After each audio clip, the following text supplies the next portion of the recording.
Buccaneers lose. Oh, boy. I actually watched that game. The first Bucs game I watched all season. Get out of here. I swear to Are you God. serious? Yeah, he's not a big sports guy. But still, I'm not the biggest sports guy in the world, but we watch NFL football every single Sunday during the season. I got better things to do. Well, Buccaneers, as you know, Buccaneers lost 31-23. They got a copy of the home game at this point. So and Fester, we were sort of having a little disagreement. Oh, by the way, folks, welcome to the MJ Morning Show here on a Monday as we launch a whole new week of MJ Morning Show crapcasting right here, right now. So, Fester, we had a little bit of a disagreement, I guess, Thursday, Friday, and I had said that I expected the Bucs to have a tough time up in Detroit, and you were just all over my butt. You were all over me, and you don't know what you're talking about, or the critics or the sports prognosticators. They're all. What was the line on the game? Did you check to see what was the at kickoff? What was the betting line on the game? It was 6.5. Detroit was a favorite. Yeah. So where did you come up with all of these sports prognosticating experts were picking the Bucs to win over the Lions? Well, what I said was that there's no consequences for these sports people who have their sports shows with their hot takes to make a prediction, and then they're right or they're wrong. Oh, what do hotcakes have to do with this? I'm starving. Yeah. And by the way, I hate the fake syrup, man. If you're doing hotcakes or you're doing waffles or whatever, and you're doing the crappy syrup that's all just fake flavor and sugar. I mean, screw that. If you're going to do pancakes or waffle, you got to do real freaking grade A maple syrup. Come on, All right. get with it. If you never want to derail MJ like that, don't bring up food. Yeah, why'd you bring up hotcakes? Food derails him every time. What do hotcakes have to do with it? Now I'm hungry. What do the sports prognosticators and hotcakes have to do with any of this? Did the Bucs Why did you win? say hotcakes? That would be a good sports show. Hot takes over hot cakes in the morning. You said hot takes. It doesn't matter. Oh, I thought you said hot cakes. No, So, hot takes You know over what? hot I don't call them hot cakes. I call them pancakes. Yeah. I'm a pancake McDonald's guy. calls them hot I'm cakes. not a hot cake. To me, a hot cake is a cake coming out of the oven that you're about to put frosting all over. That's a hot cake. Yeah. You really should wait for it to cool before you put the frosting on, by the way. Yeah, because so it doesn't melt all over the place yeah. like a. Yeah. So anyway, but these sports guys who Yeah. have their shows and they're on Fox Sports and they're on Did you say ESPN. Fox Sports? Welcome to the MJ Morning Show postgame show. Now, here's James. James Brown is on CBS, Yeah, right? he hasn't been with Fox for like 15 years. Well, okay. So who's it? Kurt Menefee, right? And Strahan and Howie Long, right? Terry Bradshaw. Terry and Bradshaw. Jimmy Johnson, right? There you go. The All right. Gronk is with him this Right. last James couple Brown games. never sing or perform? Yeah. I feel good. Wow! That got you. Whoa. So there's no consequences for anybody who has any sports show with their prediction. My prediction, lock of the week, Buccaneers by 12. What do you want him to do? Lose a finger if they make a wrong call? No, but I'm just like, No, it ought some to of be. these people who say the Bucs might win. I think the head and the vice popping the eyeballs out is Put probably him a in an good. old Iron Maiden. I mean, even if it was just a kick in the junk, who do you like? You'll really think about it if there's a kick in the junk on the line. Well, even I noticed, MJ, you know what you said last week? You said the Bucs could win. Oh, they you could. weren't wrong. You But weren't wrong. They could win, won. but They I didn't. but I said on Thursday and Friday that I was concerned, and I said I thought the Bucs were going to have a hard time up in Detroit, and they did. 31-23 loss. The Bucs season comes to an end, unfortunately, and I said repeatedly, I want the Bucs to win. We all want the Bucs to win. Bucs win. Good luck, Bucs. Of course, absolutely, but it wasn't in the cards. And, of course, the Detroit Lions will go on to play, I believe, the San Francisco 49ers as we get ready to see who the hell's going to be in Super Bowl 58. You know, there's a little bit of a conspiracy on that. Ooh. Do you know about the conspiracy? I love What is it? conspiracies. Is it An alien invasion during the Super Bowl? No. Is it the colors? No. It's the predetermination that there's some people that think that the NFL they make sure they know who they want in the Super Bowl that year. Of course. And that is, here we go. Of course. It's all about marketing. Yeah, all right. So here comes Froggy. You're not going to watch a terrible team. There is a conspiracy that's floating around. I'll get to that later on. They want the Chiefs in the Super Bowl, let's be honest. Well, they want Taylor at the Super Bowl. Some people believe there's already been the revelation of who's going to be in the Super Bowl. And it looks like just a mistake. But if it actually happens, that's just going to feed the machine. It's going to feed the beast. It's going to feed the fire. Hang on. I'll explain the Super Bowl conspiracy for this particular year, 2024, coming up in just a bit here on the MJ Morning Show.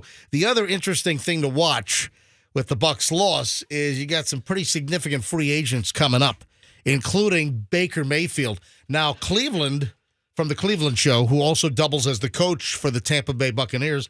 I'm Todd Bowles. I play Cleveland also on TV. Coach Bowles will kick your ass in a second. So, Baker Mayfield is a free agent now. Yep. Signed a 1-year contract with the Bucs. What is it? Technically, is it right after the Super Bowl? That's when the free agency happens? Is that like the technical, when the door opens? But there are a lot of free agents on the Bucs. But the big names are Mike Evans, Baker Mayfield, and Devin White. I hope they all leave. We don't need them. Yes, you do. Yes, you need all of them. Screw them.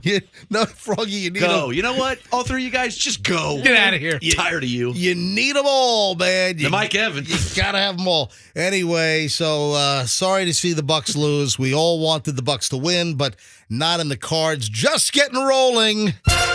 At 6:07, it's Monday morning. We got a jammed up crap fest today. I'm telling you, folks, don't miss a moment. Let's grab some traffic. Traffic looks good on the roads this morning. 270.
forget, Fester, Froggy, Roxanne, and myself strive to make your week just a wee bit more pleasant here on the MJ Morning Show.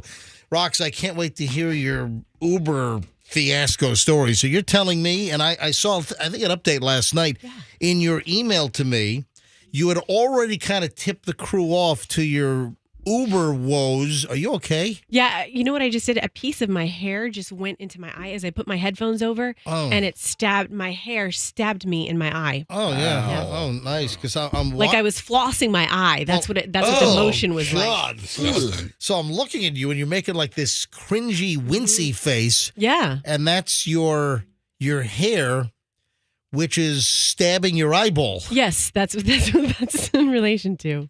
I think I'll be okay. It's like you have the O.J. Simpson of hair. Yeah. Is that it? Yeah. Your eyeball's getting OJ'd by your by hair. By my own hair. Oh, very good. A strand of my hair. Yeah, no, guess what? Now, I don't want to go into the full story yet. This is just a teaser. So, was it Friday you sent an email, or was it Saturday? It was Friday night. You sent an email, not an email, a text. Text to the group. You sent a text to our little morning show group, and you had like an Uber nightmare story. Yes. But then I got an email from you last night where you sent over some prep ideas for this week. Yeah. And then did it say that you had another Uber issue on the way home? I think the driver on the way home may have been worse. All right, so let me get this straight. You had it coming and going. I did. Oh. Both ends. We've had this both ends theme a couple of weeks in a row. Yeah. You got it going on both ends over there. Roxanne. All right, so I can't wait to hear your Uber story. We'll get to that in just a bit here on the MJ Morning Show. Fester, how was the RV Super Show at the fairgrounds? It was cold. Why are you coughing and hacking so much? Dude, it's not funny. No, I mean, there's flu going around. It's really going around. Listen, you got JR from the Country Morning Show. He's been out for like over a week. Really? Orlando is out. I mean, you get the flu is like it's like flu, AIDS, and COVID are running rampant in the building right now. All right. All over. I don't know who has what. All right, it's so. And listen, I'm going to Indonesia on Friday. I'm taking Chloe scuba diving, and listen, I just don't want to get sick. No. And Fester is just back from the RV Super Show at the Florida State Fairgrounds, where I'm sure that you commingled with thousands of people. Bunch of people. Tens of thousands. Oh, man. It was cold, though. Yesterday, this was a cold weekend. Yeah. Especially when you're standing outside. How about sales? Were sales cold for you? I did all right. How many RVs did you sell? One a day, Dom did it again. I sold 5 RVs over the course One of a the day, show. Dom? One a day, Dom. By the way, for those that don't know, Fester's real name is Dominic. So, like Dominic the donkey. Yeah, just like the donkey. Clingity cling. Hey, can you donkey punch him real quick? Listen. All right, anyway. No way, he punches hard. All right, go ahead. I'll kick back like a donkey. No, I sold 5. So You sold 5? Yeah. All right, now, how many? What do you call a deal that falls apart? Is there a name for that? I mean, are all your 5, are they going to be solid deals? Are they going to close? One of them sketch. One of them looks like a 480 credit or something. Yeah. Why'd even write those up if you've got a 480 credit? You know what? Maybe an aunt dies and leaves them a bunch of money, and they can come up with cash. Gotcha. Who knows? Anyway, for those that don't know, Fester, after the MJ Morning Show ended first time around in 2012, Fester went on to an illustrious career in selling RVs for General RV, and Fester still maintains. That's his full-time job. This is just his crap-ass half-assed part-time job. And let I never forget that. Yeah. So Fester, obviously, he has to go to some of these big RV super shows, whether it's on the Hershey Highway in Pennsylvania or up in Michigan during the summertime, or whether it's the Florida State Fairgrounds a couple times a year, whatever. Oh, yeah, I'm out a lot in February and March, by the way.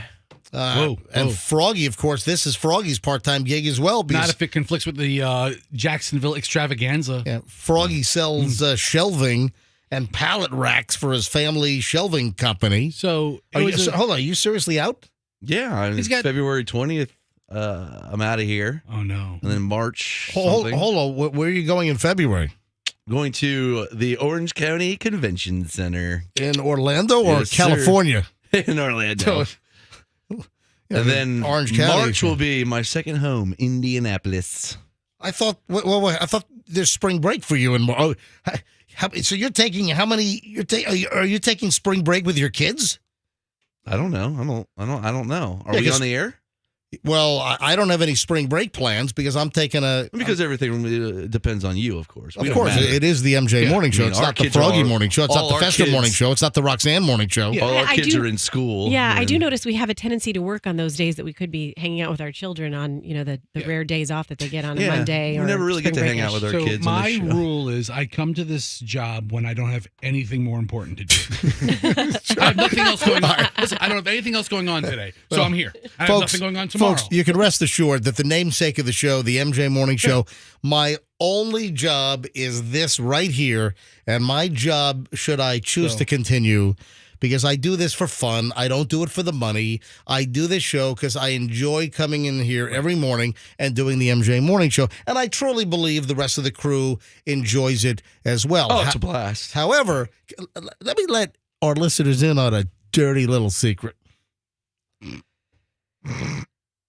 I get 6 weeks of vacation a year. I think I've earned it. I've had 6 weeks of vacation now for probably 20 years. It's been a while. Yes, you've earned it. You sat on your butt and talked to a mic for a long, long time. Yeah, go ahead and downplay my broadcast success. Okay? Your butt muscles are unbelievable. First of all, I don't sit down. You guys are all sitting down like lazy pigs. Let me talk about pizza. I stand up the entire 4 hours because of this program. Because you're short. You have to see over the... No, that is not... All right. See, that's just low-hanging Roxanne, fruit. you're the same height as me. Or I'm you wish. Yeah. She's a dainty little female. Yeah. All right. What's your point? I'm teasing you. Go ahead. The point is, on vacation, dirty little secret here. I got to get tell this dirty secret. Well, I love this dirty secret. I get 6 weeks a year. Now, Roxanne's the loser here. I'm a big loser. Right, Roxanne, what's going on here? Well, I'll explain. For Fester and Froggy, they get more vacation than I do. That's right. All right? Because... But wait, we're working. They get vacation. They get the 6 weeks off that I get for vacation a year. And then it's whatever days, Fester's out for his RV sales, Froggy's out for wherever he's going, Orange County, going to Orlando to sell shells. We wouldn't have to do it if we got a couple big bumps around here. I'm telling you, guys, we don't do it for the money. Welcome to Radio 2024. It's fine. And then what does Roxanne get? Yeah, same to you. 3 weeks off for the whole year, of which I couldn't even use all of it last year. Well, that's an issue you got to take up with management around here. But the deal is that I get 6 weeks a year. Fester and Froggy end up being off this program for more than 6 weeks a year because they get my weeks off and then also whatever other time they need to take. I can't let my family starve. I have to go make money. I had somebody come up to me this weekend at the RV show and they said MJ's going to some third world country, and I said yep, and they said you guys should host the show, and I go no way. The last thing I want to do is. I offered them. I said, "Hey, you guys want to hang out?" And he doesn't host the show. It was introduce the best of segments. So here's the time that MJ took calls on warts. It's the best of, everybody. We'll be back in 30 minutes. I don't want to get into a back and forth here. No, no back and forth. But I don't know. It might be interesting to hear you guys do an hour and 20 minutes Absolutely nonstop. Not. I'll take the day off and the pay. Well, and also, listen. It would be damn funny, that's for sure. You guys have a beef. Listen, you got to be here for the fun, the engagement, and loving what we do. You're not here for the money. The fact is that the money that was available years ago in local radio, it's just not there anymore. None of that matters. But I'm just saying that the money is certainly lower in this business. Industry-wide, nationwide, it's not the same as what it used to be. And listen, I'm fortunate for 20 plus amazing years where, I wasn't a jackass and spent every dime. I was able to cling on to a couple of bucks, make a couple of investments.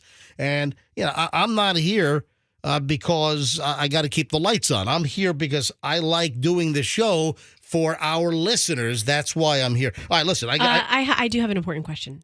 Yes, Roxanne. What was it like when your kiddos were growing up? Oh, he took off all the time. In school, did you go with the flow of the school vacations? Well, and the days off? with the kids? Yeah. Well, yeah, because I took vacation with my kids. Oh, that's weird. Well, Okay. it's weird. Oh, really? So Christmas time, that pretty much comported with the regular schedule. The only one that got a little weird, but keep in mind, my kids, it was a whole different deal because you guys didn't have kids. When my kids were really off from school, your kids were so young, it didn't really matter, the whole spring break issue.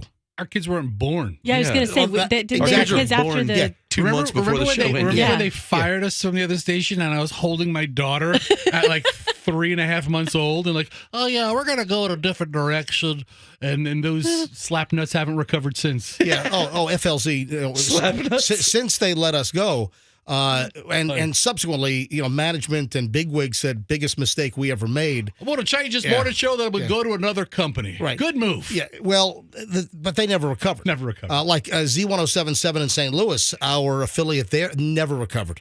Their morning show, that station never had any success beyond what we provided. FLZ locally, same deal.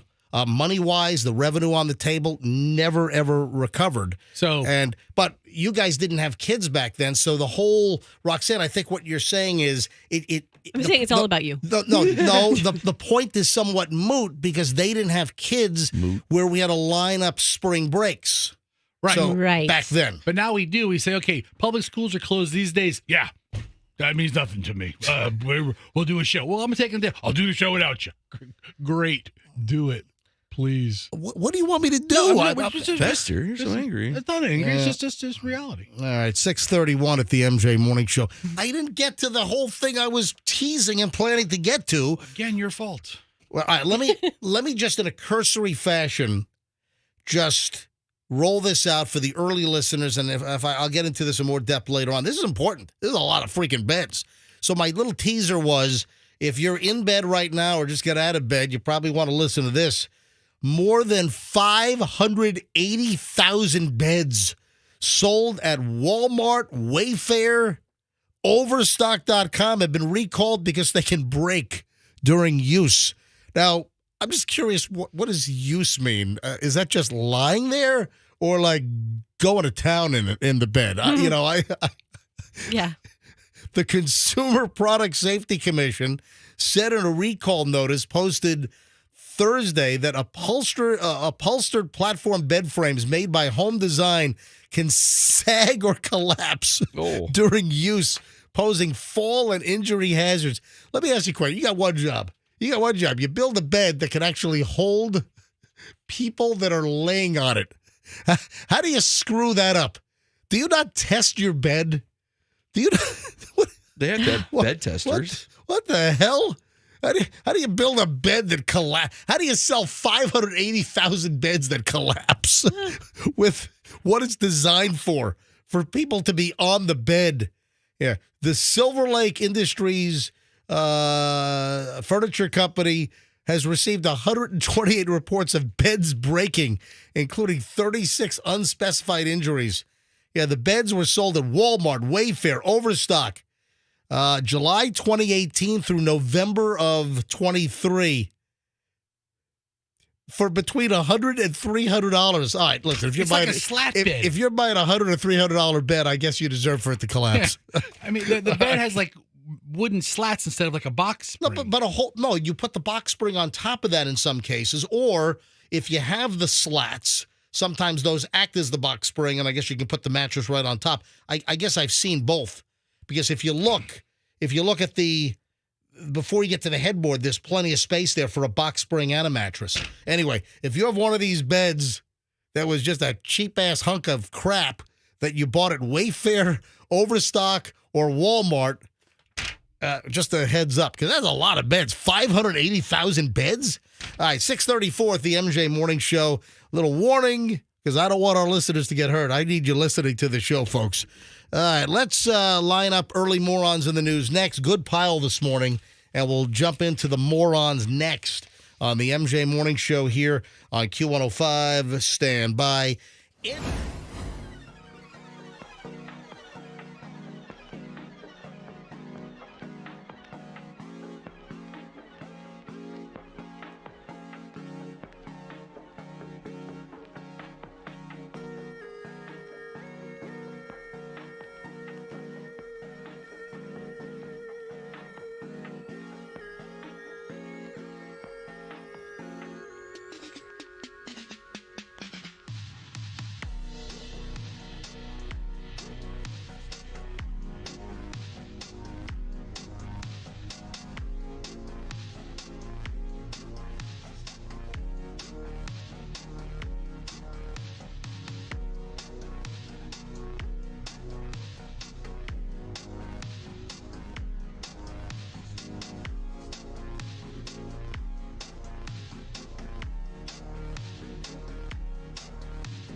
3 MJ Morning Show, and that music can mean just one thing. Time for the early morons in the news.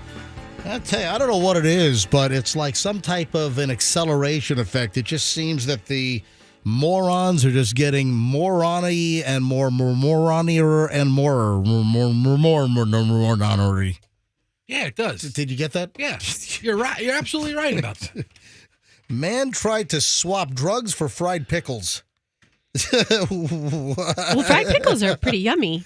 Well, Give up my drugs for them. I guess especially when they're Buffalo Wild Wings fried pickles, I guess. Have you ever enjoyed fried pickles, MJ? I have had fried pickles. I've never had what are they called? B-dubs?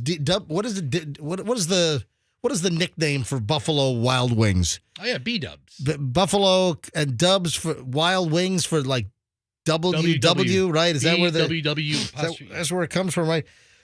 Buffalo Wild Wings had closed late on Sunday. That's when Justin Carpenter pulled up to a Lawrence, Indiana Buffalo Wild Wings location looking for food. Well, tried to get the kitchen reopened. They had already closed. So it's kind of tough. When they close the kitchen down, they close the kitchen down. I don't think they're going to be reopening the kitchen. So this guy, Justin Carpenter, pulls up, 25 years old, and then he offers a little barter, a little exchange for this little late-night craving, little snack. He wanted fried pickles. So I guess if you got a craving for some fried pickles from Buffalo Wild Wings, you got that craving, and that itch has got to be scratched. Well, 25-year-old genius tried to exchange drugs for fried pickles, trying to entice them to reopen the kitchen and turn the fryer back on to make his fried pickles. So he proposed this little exchange. 2 employees who happened to be minors, by the way. Oh, minors? Well, not like coal miners. They were underage. Mino. Oh, I thought they had the little hat, like a spelunker hat. Are you saying that B-Dubs has 16-year-olds making my wings? Apparently so. Okay. Or, under 18. And this is right out of the police report. This dude, this genius, offered the underage Buffalo Wild Wings employees drugs in order to fire up the fried pickles for them. Turn the fryers back on. Open up the kitchen. This guy must have been starving. It gets better. This guy, Carpenter, happened to be wearing an ankle monitor because of a prior drug arrest and intervention with the courts. So he offered the kids at Buffalo Wild Wings marijuana, cocaine, and ecstasy, also vape cartridges containing THC, according to the workers, which were interviewed by the local police up in Indiana. I'm surprised they didn't fry him up some pickles for some of that. Oh, man.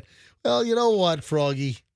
In the real world, it's nice to know that there are some youngsters that will just say no to drugs, okay? Fried pickles I had fried pickles like a month ago. Yeah. With some dip them in some ranch. Yeah, they're so good in ranch. Oh. Or blue cheese. The guy said, if you make us some fried pickles, I'll make it worth your while. That's a good offer. I'll do anything. Anything. Marijuana, cocaine, ecstasy, and THC-infused vape cartridges. Way. Speaking of vape cartridges, I've got a really bad vape story coming up later on. Yeah. If you're a vapor. Not a personal story. No, I don't vape. See, I've got a really bad vape story coming up later on here on the MJ Morning Show. Anyway, the employees just said no to the drugs for pickles barter exchange. Sounds like an event, how you turn in shoes for guns. Yeah. Like, Drugs for pickles. Or Facebook Marketplace, a little exchange deal, right? So this dude, Carpenter, he left Buffalo Wild Wings. What are you laughing at? I guess it's not shoes for guns. Froggy said it sounds like a barter event where you turn in shoes for guns. No, occasionally police do a thing where you turn in guns and they give you cash or shoes or something. Sometimes they hook up I thought it was you give them shoes and they give you a gun. Yeah, the cops just hand out guns. What are you talking about? I'm confused. I've seen where they've tried to get guns off the street where you turn in a gun, you get a prize. I guess that was such a preposterous statement. It just went right over my head. I did a double take. I was like, what? What are you saying? Shoes for guns? Shoes for guns. Thank you for pointing that out. I do appreciate it. Well, I know what you meant, because don't they sometimes do those pills for something? Like you bring in all your old pills and Yeah, sure. Right. and you get something. Now, they don't give you a gun. Before, like a gift certificate or something. Or a lot of times to there's the gun store. Or the cash plan. A lot of cities that do gun buybacks to get guns off the street, they'll offer $50 or $100 or, gift certificate, whatever. All right. Just before this genius left the Buffalo Wild Wings, the police report says that he actually left 3 small bags of marijuana on the restaurant's front counter and told the manager, give those bags to the kids. Oh, my God. This guy's like a dealer or something. Anyway, they were able to track this guy's he was a dealer. They tracked his vehicle to a local Speedway gas station. He was taken into custody. His car turned up marijuana, cocaine, oxycodone, Xanax, THC cartridges, golly, and little scales containing white powder. Those are for personal use. Guy was arrested on multiple felony and misdemeanor narcotics charges booked into the county jail. He is also a defendant in 2 separate drug cases, and one of those is what resulted in him wearing the GPS ankle monitor. Oh, my God. And so, obviously, also as evidence, they know that he was at Buffalo Wild Wings because the GPS system would have told them that he was at Buffalo Wild Wings. Man, What a dope. now I'm hungry. Yeah. So I'm guessing that there are probably some other places where he might have been able to get some fried pickles in Indiana where else? I mean, it can't be that easy. It's not like he just wants a burger. Yeah, I mean, fried pickles are very specific to many menus. Not every place. You can't get to a fine Italian restaurant and get fried pickles. McDonald's ought to put fried pickles on the menu. For They real. should. Why don't they do that? They have tons of pickles. They put them on everything. Yeah, they have the fryer. They have the pickles. Yeah. All right, 6:50 at the MJ Morning Show. Just a little taste of early morons in the news, and I'm sure I'll be sprinkling some more of these delectable delights coming up in just a bit. Hey, speaking of delectable delights, with Valentine's Day coming up, the cake girl, the cake girl will make a Valentine's Day cake or their Valentine's Day cupcakes for you for this special occasion, and you want to talk about something that's going to go over well. Ooh, that's going to be just absolutely delicious. By the way, I think there could be a potential.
Froggy just walked in. Fester sitting here the whole time. Thank you, Fester. MJ and the crew here. Welcome to the MJ Morning Show on a Monday morning.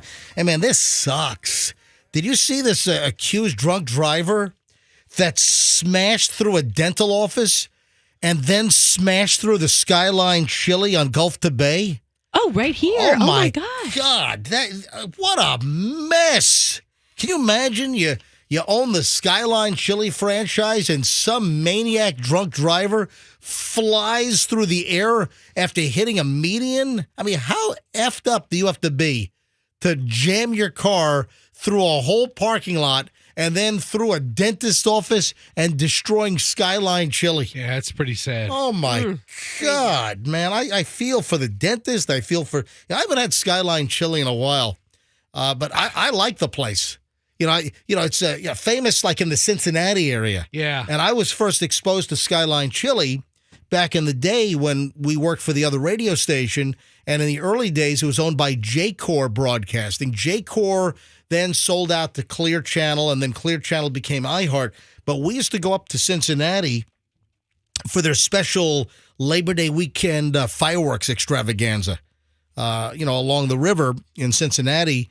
They had people lined up on the Kentucky side, people lined up on the Cincy side. It was just a really cool fireworks display. Yeah, regular Hatfield and McCoys. Yeah, and I was up there numerous times over the years, and that's when I first had my first bowl of Skyline Chili. The spaghetti, the chili, and good stuff.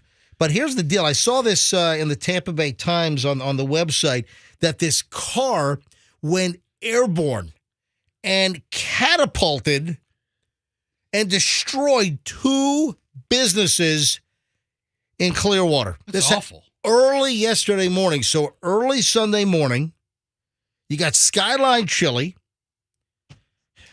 and you got this dentist's office. It was like Greenberg Dental or something? Yeah, so I'll get into that in a second. It was a 2010 Hyundai Sonata. That was a good year for the city. Yeah. It's a real classy car. It's a smoking year for the Hyundai Sonata. Do You they see still the- make the Sonata? Is that still a I think thing? so. The plastic hubcap flew off. You can see here in the picture, it's just the black steel rim. I know, I see that. So, 2010 Hyundai Sonata, traveling at a very high rate of speed, traveling westbound on Gulf to Bay. The vehicle lost control and spun out of control. This happened yesterday morning at 6:45 in the morning. Man, where are you coming from? The driver was charged with DUI. What, man, your life is crap when you are just blast-ass drunk at 6:45 on a Sunday morning and you're flinging your vehicle down Gulf to Bay, lose control, hit a median, crossed over the eastbound lanes, and then hit the median strip, went airborne, flew into the parking lot, and then smashed into the front of Greenberg Dental. Luckily, it was 6:45 in the morning. Nobody in the exam room. Nobody getting a tooth cleaning at 6:45. And then it came to a rest. So it smashed through Greenberg Dental, and then it came to a rest inside Skyline Chili. So did you see the front of Skyline Chili? It's a mess. Oh, my God. The whole front window is bashed out, and then it went. So you had booths against the window, I guess, and then you have the little space, the walkway space, and then another set of booths. And the car, the car looks like it rolled 9 times, and it's all bashed up. The hood is buckled. The roof is buckled. Is the car's rear tire in the dental place and the front is in Skyline Chili? Because the glass is intact. This is the parking lot here. Because I'm seeing, all right, I'm seeing light. If you look behind the car, there's light coming in. So, but also the Skyline could be two-sided. I thought it came through windows as well. Hey, you might be right. So it might have driven through Greenberg Dental first and then plowed through a fixed wall and then into Skyline. Man, I just feel bad. And the Skyline website, I believe, says something to the effect like closed until further notice. Yeah. I hope they have drunk driver smashes through your store business interruption insurance. Yeah. Son of a... So obviously 6:45 on Sunday morning, nobody was in the businesses. Thank goodness. Although Skyline ought to look into opening up for breakfast and then maybe having like the Skyline Chili breakfast bagel or something. You know? Or just like chili with an like a sunny side egg on top. Ooh. Yeah, it does sound like good hangover food. You could have used or that. a chili biscuit.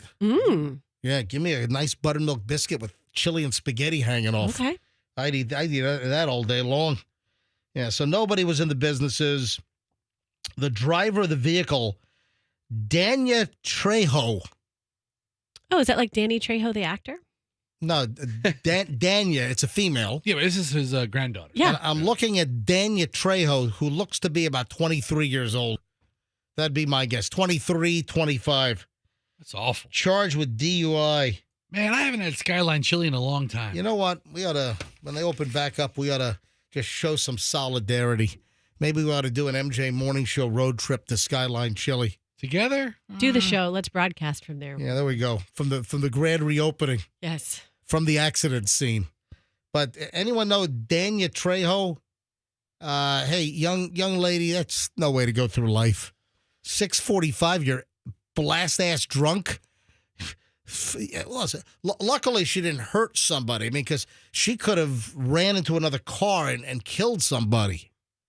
Not at 6:45 in the morning at the Skyline Chili, though. No, It no, was empty. I said hit another car. I know. I'm trying to Duh. make, Yeah, so I mean, she could have, hit another car head on. That just sucks. what if she would have hit like a big, like 10-gallon vat of chili? Her whole car was covered in chili.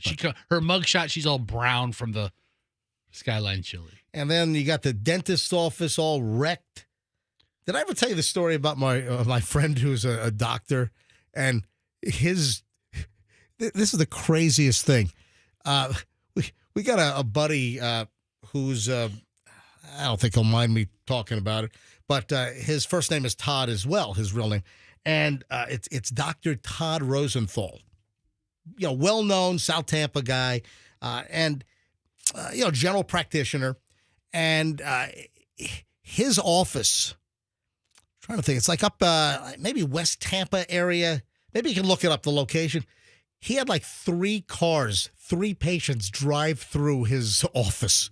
Jeez. Oh, that's a bad location. Well, no. These Or are like good. no. These are patients.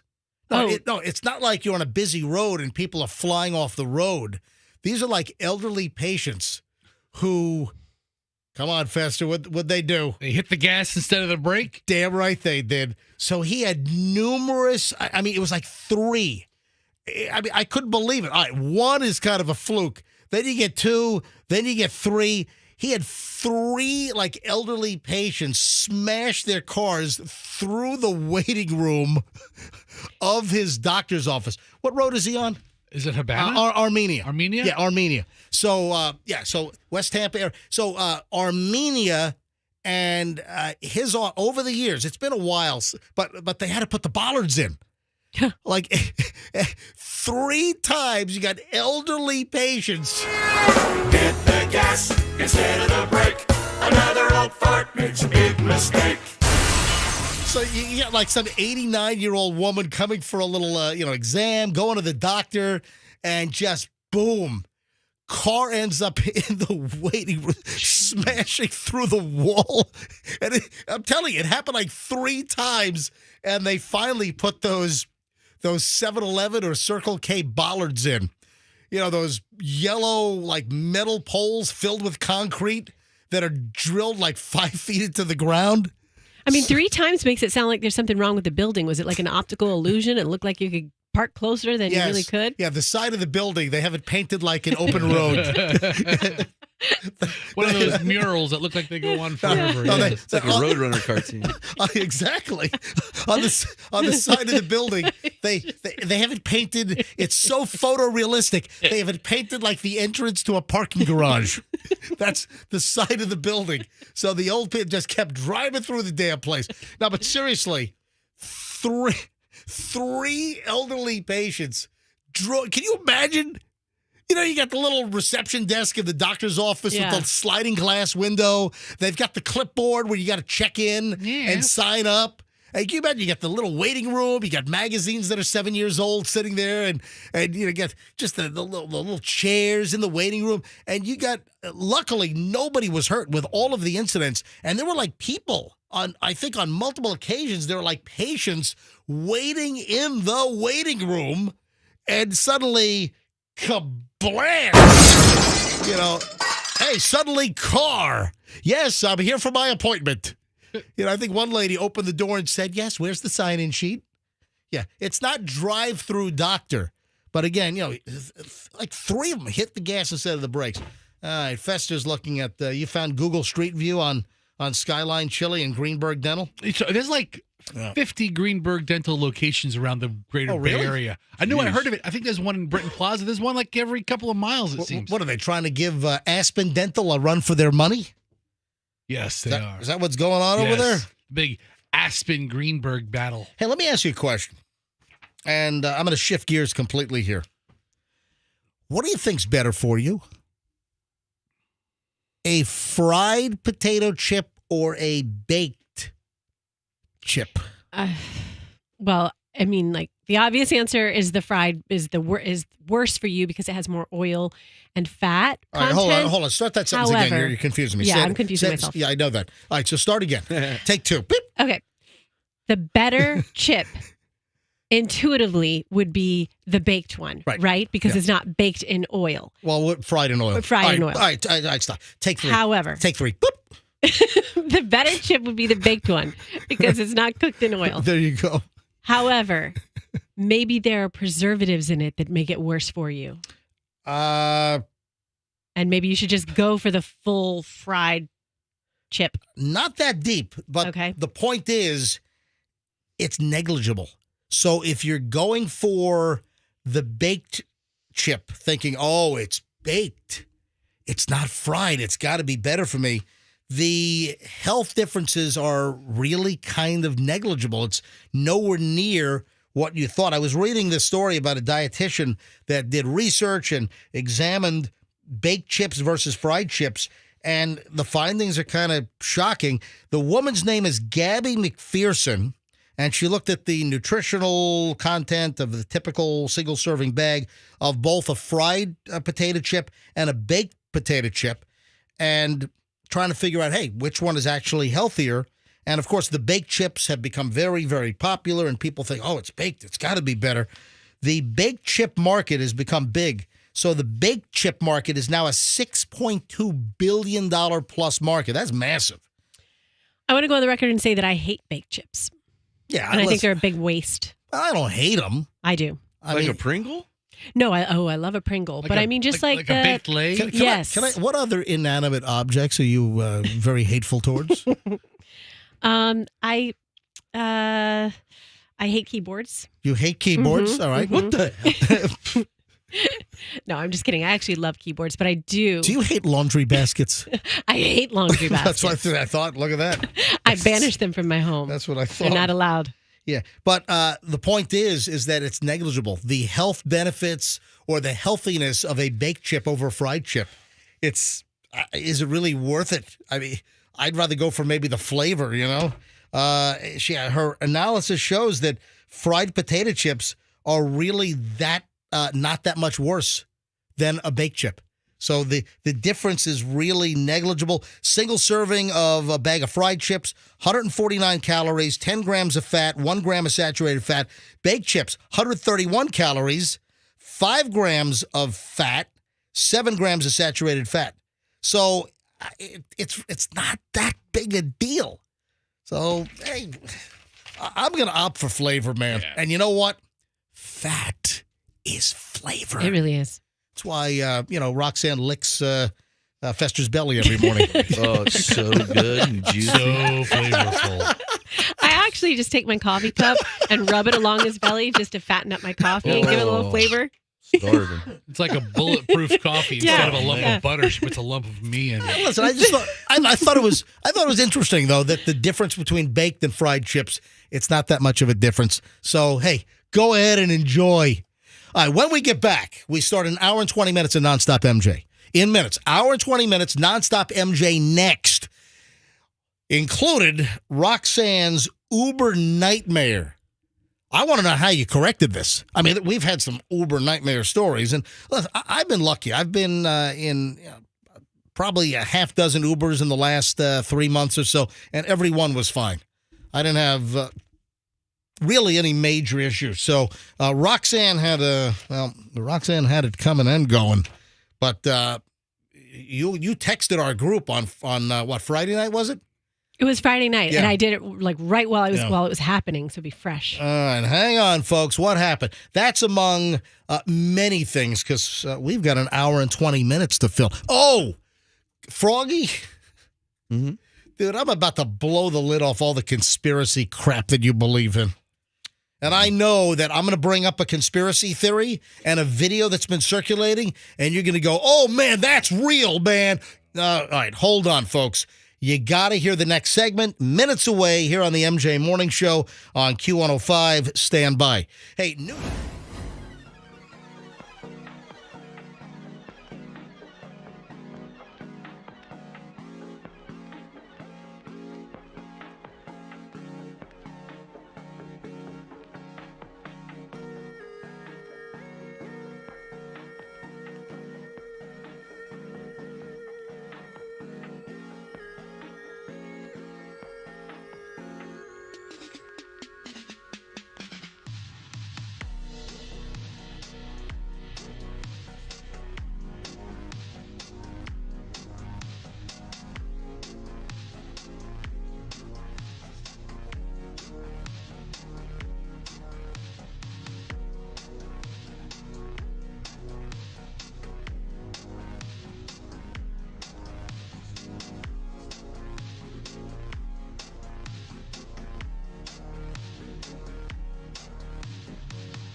Yes. All right, we'll get to Roxanne's deal in just a matter of moments.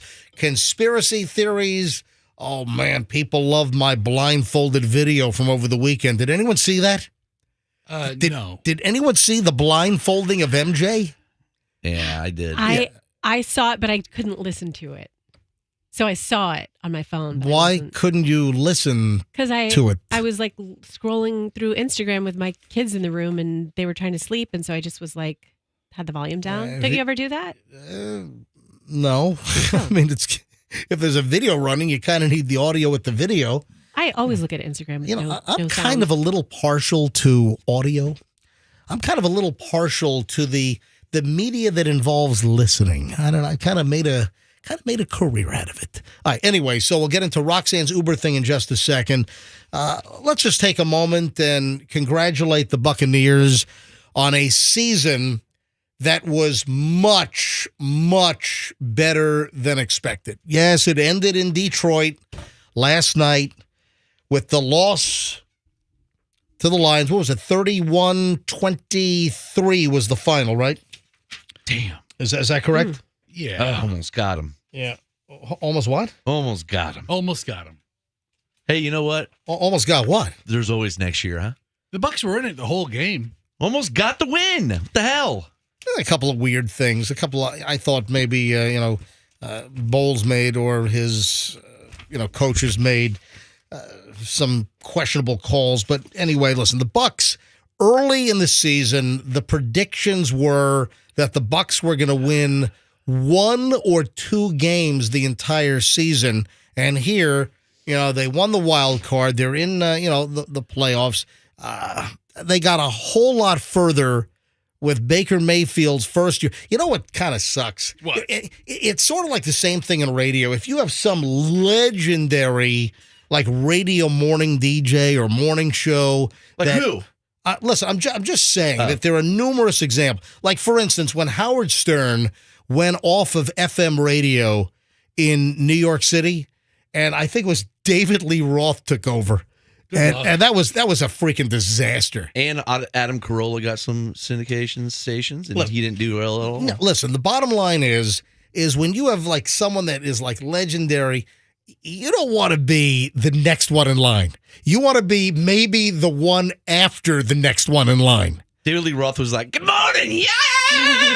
Woo-hoo! Hey, speaking of David Lee Roth, do you know there's like this crazy feud going on between him and Sammy Hagar, and he's making some crazy allegations. It's been happening for years, since like 1992. No. But of late, there's like newfound animosity. We'll get to that coming up in just a bit. Anyway, the point I'm trying to make is Baker Mayfield coming in after Tom Brady. And we discussed this. Who wants to be the quarterback after Tom Brady? Now, granted, his second season was not stellar here, but his first season took us to the Super Bowl. He won his division every year. He went to the playoffs every year he played. He did. Tom Brady did great, and then Mayfield comes in. Sports Illustrated, who did I see they recently stopped printing magazines? I can't believe they didn't do that a long time ago. I think they did that a while ago, but the issue with Sports Illustrated, 2 wins. I don't know if you saw this, but Sports Illustrated, they informed like the whole staff last week that they're all going to be fired. How do they how do they let that go? Have they what? The magazine should turn into a site or something. Well, no, it is a website. Obviously, okay. it is. But some like private equity company, I think, bought them out some time ago. And listen, a lot of times private equity, they suck up something and then they destroy it. So I'm not the biggest fan of all private equity. There's some pretty crappy private equity that's out there. I'll sell out in a second. But the point is, back to the Bucs for a second. So the Bucs lost, obviously, to the Lions. I was concerned. If you were listening to the MJ Morning Show last week, I had grave concern. I think that Fester, you were a little bit more optimistic, but no, I had big concern about the Bucs, and I thought that it was going to be a tough road to hoe up in Detroit inside Ford Field. I didn't see much red up there.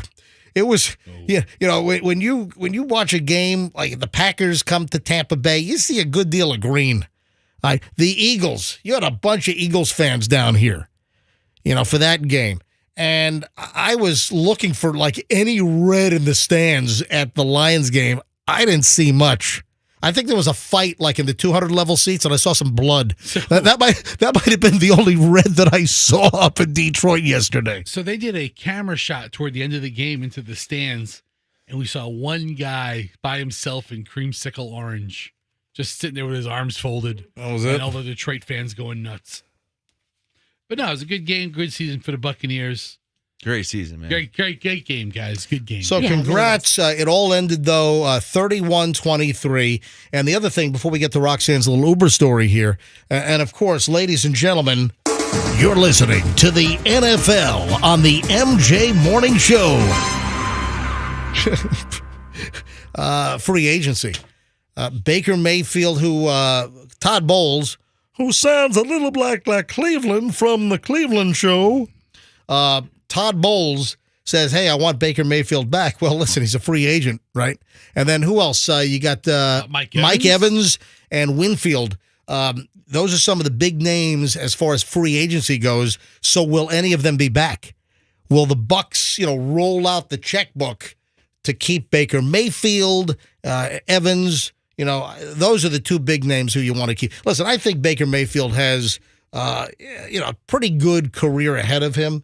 And I think that we ought to keep Baker Mayfield and, listen, develop him even more. And I think he has a chance to be a really good quarterback. So we really have no idea what the hell we're talking about when it comes to sports. Dude, listen, that's pretty obvious stuff I just said. Right. That's what I'm saying. Nothing's terribly in-depth. I think we should get rid of him. I mean, bring in a rookie. And I never maintain that I'm a sports expert, but that's just some pretty common and I think common sense observations. Bring back the Fitz. Yeah, I think they need to hit the weight room. Roxanne. Yes. Fitz. Can we talk about your Uber interaction on Friday night? So you guys, you all saw this, and Roxanne, you were, I think, a little bit panicked. You sent us a group text on Friday night that your Uber was trying to take you in a whole different direction. All I know is that I've seen movies and TVs, and when someone gets in a car and suddenly they're like, hey, this is not the way to the airport. Drive. And then the poison gas starts coming out from the back of the seat, all that stuff. All right, so what happened to you? Why were you panicked? Why did you send us this text on Friday night about the Uber problem? Okay, so I didn't have that panic that you're describing, like I was going to be kidnapped, until my second Uber ride, which I didn't even tell you guys about. My first Uber ride, the guy just didn't know what the heck he was doing. Picked us up at our house. We were going to Hyde Park. Is this you and Doug? Yes, and we had to be there at 7:15. Hold on. Going to Hyde Park. Mm-hmm. Does that mean you were going to On Swan? No. Whoa, hold on a minute. Right. Does that mean you were going to that Cinebistro place? Yeah, they were. Yeah, we went to Cinebistro. The movie started at 7:15. We had to be there right at 7:15. Yep. Oh, let me guess. You were going to Meat Market. Yes, that's that's the only restaurant you guys go to? Pretty much. Yeah, that's just it. Meat Market, Yeah. Meat Market. Yep. Because you have I have an insatiable appetite for meat. Well, plus a 0.0000025% stake, yeah, right? that little teeny bit. All right. Yep. Hey. So you own what, 30% of the place? No. Jesus, that would be awesome. Yeah. All right. It was packed on Friday night, so I like to hear that or see that. So you're headed to Meat Market in Hyde Park, and you guys were planning to imbibe? Okay, that's an interesting point. Listen? Doug only drinks White Claws. Do they stock? No, he does. He drinks more than that. Do they stock White Claws for him at the bar at the Meat Market? Because of his demands, they're meeting with like the bartender, like, it'd be great around here. White Claw. More White Claw. More cowbell. So go ahead. So you order up an Uber to take it from West Chase to Hyde Park to Meat Market. Correct. And so before we left, I was like, Doug, I'll drive. I'm not going to drink tonight. I'll drive. And he's like, what if you just have a little sip? And I go, well, I'll be fine. I'm not going to drink more than a glass of wine if I even drink. And he's like, no, there's really no excuse nowadays. You just can't make an excuse for getting a DUI. We're going to take an Uber. Done. Doug said your last name is Wilder, and when you drink, you get wilder, and I want you to drink on a Friday night. Come on, tell us the truth. Isn't that what Doug said? No, I not at all. I want Roxanne Wilder. Oh. No, That's right. no. Actually, And Doug. Yes. we usually do not go out on Friday nights. It's a household rule because I turn into like weekend at Bernie's because I'm so tired from the week, and he's basically wheeling me around. Like I at 8:30, I'm ready to go to bed. But we're going to this party, so we had to be there at 7:15. So we get the Uber. We're going. The guy is driving 45 miles per hour on the Veterans. Oh my God. And in the was your left driver lane. old or young? Yes, old. Like 90? Oh, yes. I mean, pushing 90. And so we're in the left lane, and we're just like punching each other like her. Oh, 45 in the Yes. left lane on the Veterans? Did you like poke the guy in the shoulder and tell him to speed it up? I wanted to, but is that proper Uber etiquette? Is it? Who the are you hell supposed to- cares? It's Yeah. like if and the guy was probably almost getting run over. It was probably Yes. if the guy was driving so slow, Yes. it was a hazard. It was a hazard. It was absolutely a hazard. Cars are flying by us, and so I'm looking at the time, and we're getting, Oh. Hey, you! All right, So it has us arriving there right around 7:15. We're still okay because we left a little early. And the thing about an Uber is you should be able to, the whole point of an Uber, you should be able to sit back, relax, stare out the window, stare into space, talk to one another. Like that's the beauty of it. It is a car service, correct? Okay. You shouldn't have to monitor every which way the Uber is driving. Listen, I don't order up an Uber or a Lyft assuming that it is automatically going to be a premium Yeah, experience. I mean, you get a black Right. car Right. if you want to do that. Now- I mean, I'm expecting some guy who doesn't speak English and is illegally in this country to pick me up and get me to the. That's what I expect. What when I is pick up. talking about? Listen, Roxanne's talking about a limousine or car service treatment, and I'm expecting some guy who probably has Listen, a record. You got you got plenty of Yeah, fantastic Uber listen, drivers, real you salt got, of the earth hold people. on. You got plenty of good Uber drivers that English is the second language. They are in the country legally. English might be the And- 15th language of the last guy I had. and they will get you from point A to point B safely. It's happened to me many times. The All right. best Uber driver I ever had, I was like, hey, how are you? He goes, not speaking English. I was like, this is perfect. Go. Hit it, Raul. And we were there in no time All right. flat. Awesome. It's not All a right. black car, Roxanne. It's not a luxurious experience where you want to look out the window. No, it's That's not a car that. service. It's kind of like risking your life because you're a cheap ass for not getting a car service. That's what Uber is. So you're in the car, you're on the Yeah, Veterans. we're on the Veterans, People are driving and- by you at 75 miles an hour. You're doing 45 in the Right. left lane. And I'm playing on my phone, seeing like how long if we're going to be late or not. So all of a sudden, Doug just happened to look up. He just happened to look up and like see what was going on.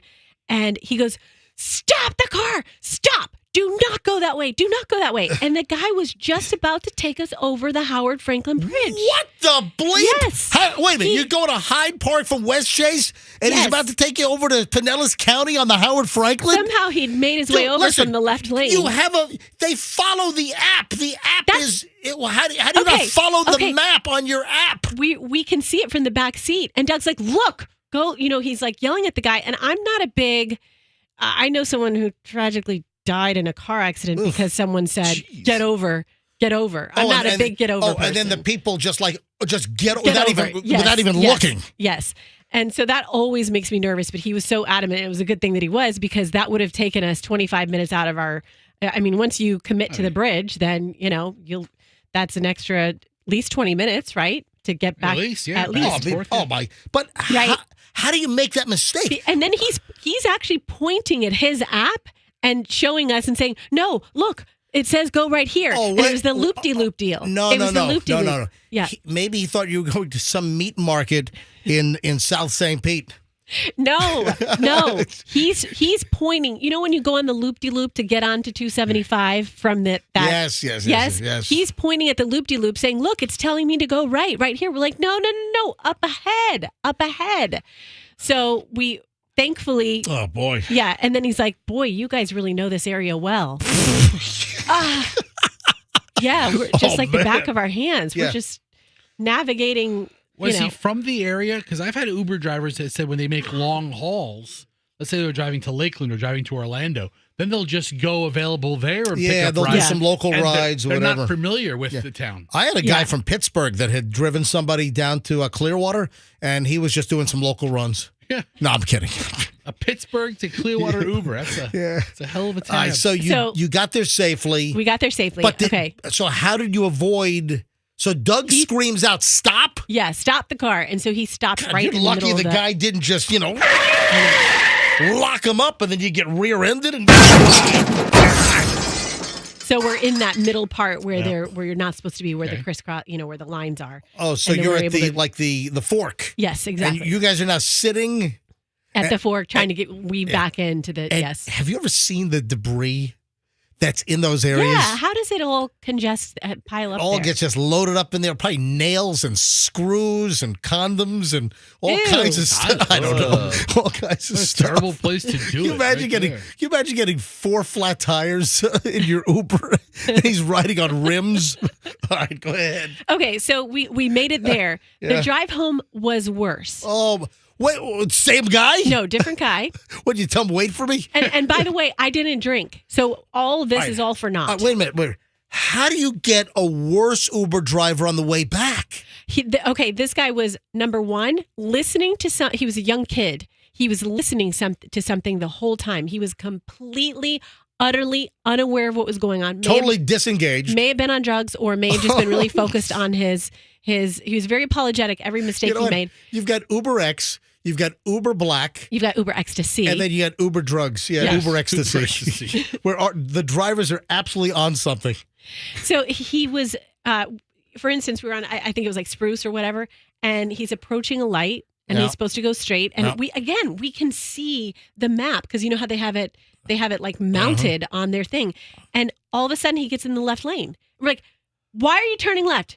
No, go straight, go straight, go straight. And he's not even listening because he's got something in his ear. He's doing something else. And he did that like 3 times. And he was very apologetic every time. He was like, oh, so sorry, so sorry. And then I swear he was like one of those Steve Carell guys that would have just turned. There was a moment where the directions told him to turn left. Boat ramp? Yes. The directions told him to turn left.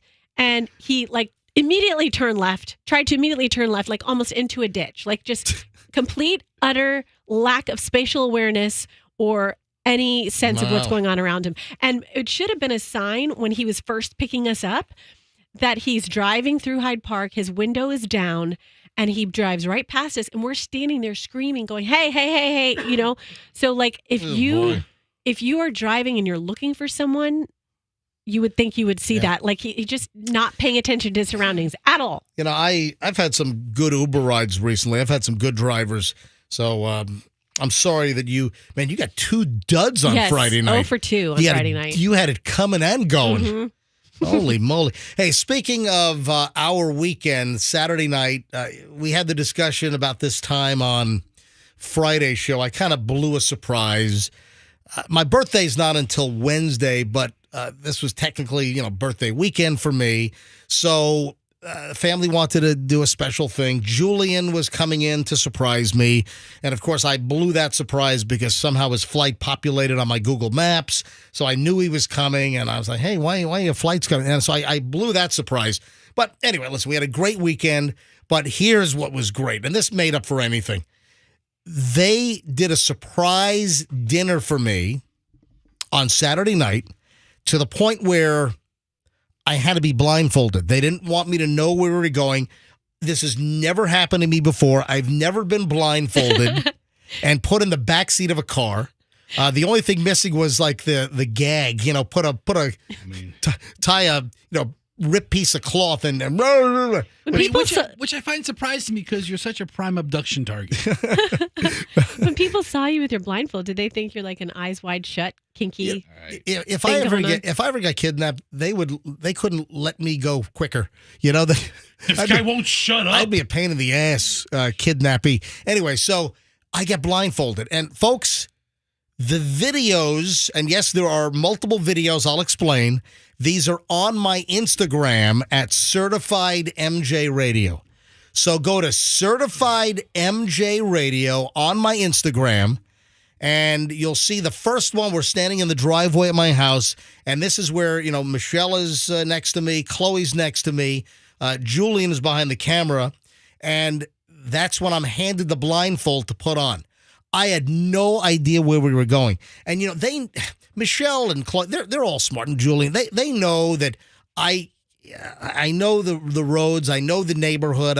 I'd be able to figure out, all right, we're going down our street. Okay, we're making a right. Okay, we're making a left. Okay, now we're on West Shore. Okay, now we're on Kennedy, or, that I could kind of figure. So the plan was, and I kind of had this in the back of my mind, that they were going to confuse me and leave the house, but then start driving around and going in circles and doubling back. And that's exactly what they did. So they didn't want me to figure out exactly where we were going. Festa, reset the audio here. Let me play just a little bit of this.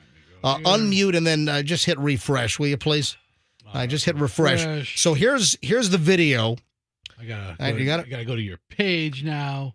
All right, you There got we it. Go. And go to the first one where you just were. Scroll up, and There's then 4 videos of this. Yeah. Well, because there's another surprise. Hit the audio. Hit the unmute. Kind of birthday weekend surprise. You came in from New York, and you guys are taking me out to dinner, and apparently I'm going to be blindfolded. Yep, absolutely. What's going on? So you're going to put the blindfold on, you're going to get in the car, and then we're going to drive you there, and you're just going to have to enjoy the dinner and see what happens. All right, so it's like dining in the dark. You're going to eat blindfolded the whole time. Do they keep you blindfolded for the meal? Because that would have been fun. That's fun. No. They give you the soup course and you're blindfolded. You spill it all over yourself. Got hot soup all over me. So if you want to see the videos, go to Certified MJ Radio on Instagram, Certified MJ Radio, and look for the first video of us in the driveway of the house. And that's where they put the blindfold on me. Then there's the reveal. We get to the place where they took me, and it happened to be Pont, Modern American at Midtown in Tampa. Phenomenal place. Had a great meal. It was an awesome choice for a birthday dinner.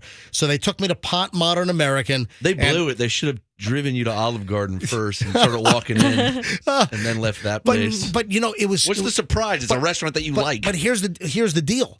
They put me in the car, and then I'm pulled into the parking lot, and then they had to go into the parking garage and, to find a spot.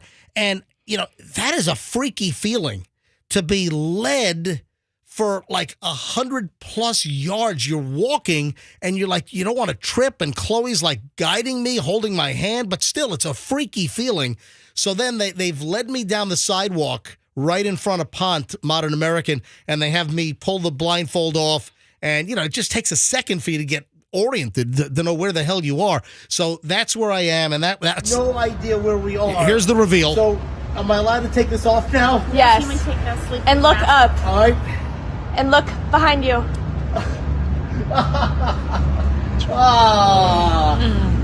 So there's the restaurant we go to all the time. This is really awkward, MJ. I'm not Just going like, to lie. I want Doug to first of all- blindfold me and take me to meat market. You guys could have just gone to dinner. Legally Blind Mike is listening to you talk about how strange it is to walk and not be able to see you. He's like, no crap, But Sherlock. wait a minute.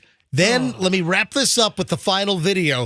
Then they said they have one more surprise for me. This is when it gets real And if awkward. they Is this where they stab you? I mean, what's the surprise? Then we leave Pont, And then you have to put it back on? blindfold back on in the Oh, car. what a pain. And they've got one more surprise for me. I'd reset it and make sure it's unmuted. Here we go. And here we go. Gone.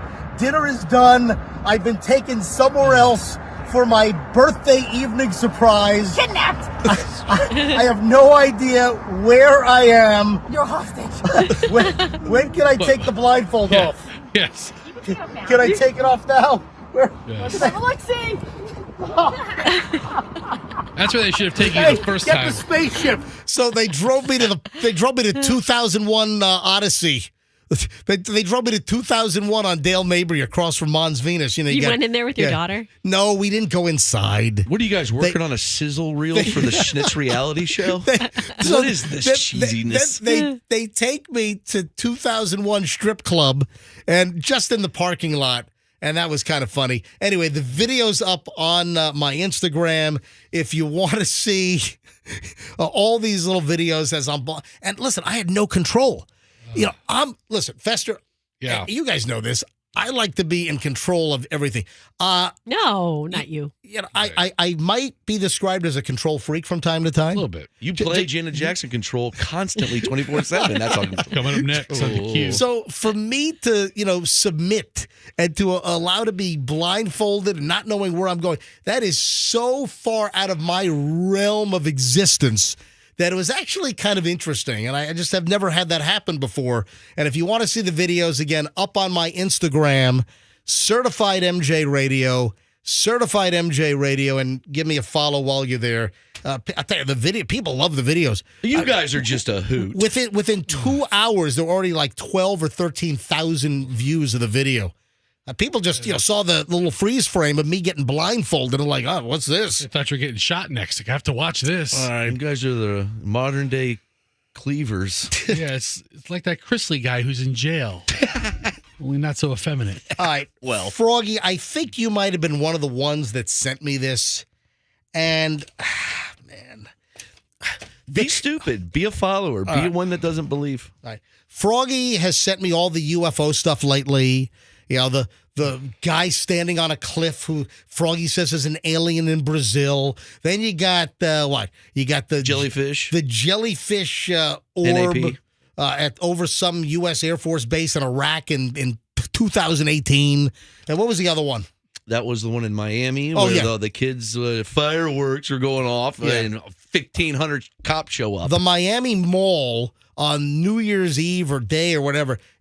And people are saying there's a 10-foot alien out front. It's a light reflection. There's no freaking alien. I saw an interview with a guy that said they was shooting lasers at people. They were not. For real. No. He had a mask on. He's like, I don't want to give my identity. Oh, well, we just cut the crap. Whatever, when it happens. No lasers. But there's another conspiracy that's out there. And, my God, I mean, the stuff that people believe. And Froggy, what?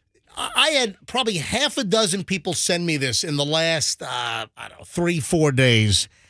It's the NASA conspiracy. And there's a guy that posted, what's the name of his social media is called... I am a nutcase. Project Bluebeam. So Project... I can tell you about Project Bluebeam. I of course you can. That is they're putting a simulated... Have you seen the videos of the head by the moon? Have you seen that? This is actually the first time I've heard of Project Bluebeam. There's a guy who's looking at the moon, and supposedly they're shooting up a simulation of what is supposed to be God. So is that what it is? No. Yes, it is. Listen, hold on. The Project Bluebeam guy on social media, he has all kinds of conspiracies. So maybe that's another one that he has. I'm focusing on a different one. And Sergey Monas? Listen, all I know is it's Project Blue. No, dude, that's I don't know. I don't know either. So listen, stop searching and just blurting stuff out. So this dude has social media under Project Bluebeam, and he floats these conspiracy theories. And people believe this garbage. I want you to listen to this audio. He has video from NASA, and he's near the Vehicle Assembly Building at NASA over at Cape Canaveral here in Florida, over on the East Coast. And he's shooting this video, and I want you to listen to this. Okay, this is a bit creepy. Let me know what you guys think. So, why does NASA have all these old school cars? My thoughts are they're cars without computers in them. All right, so he's showing video of all of these old, like 1960s cars. There's some vans and some trucks and passenger cars out of like the 1960s. Look like early to mid 60s in a NASA parking lot at the NASA Vehicle Assembly Building over at Cape Canaveral. And he's like panning the parking lot, and oh my God, look at all these. There's a Ford Fairlane and just all kinds of old 1960s cars. There's an old Chevy van from the 60s. Yeah, why does NASA have them? So he's trying to float this conspiracy of why all these old cars are parked at NASA. Let me continue the video. All from the 1970s? Actually, they're 1960s.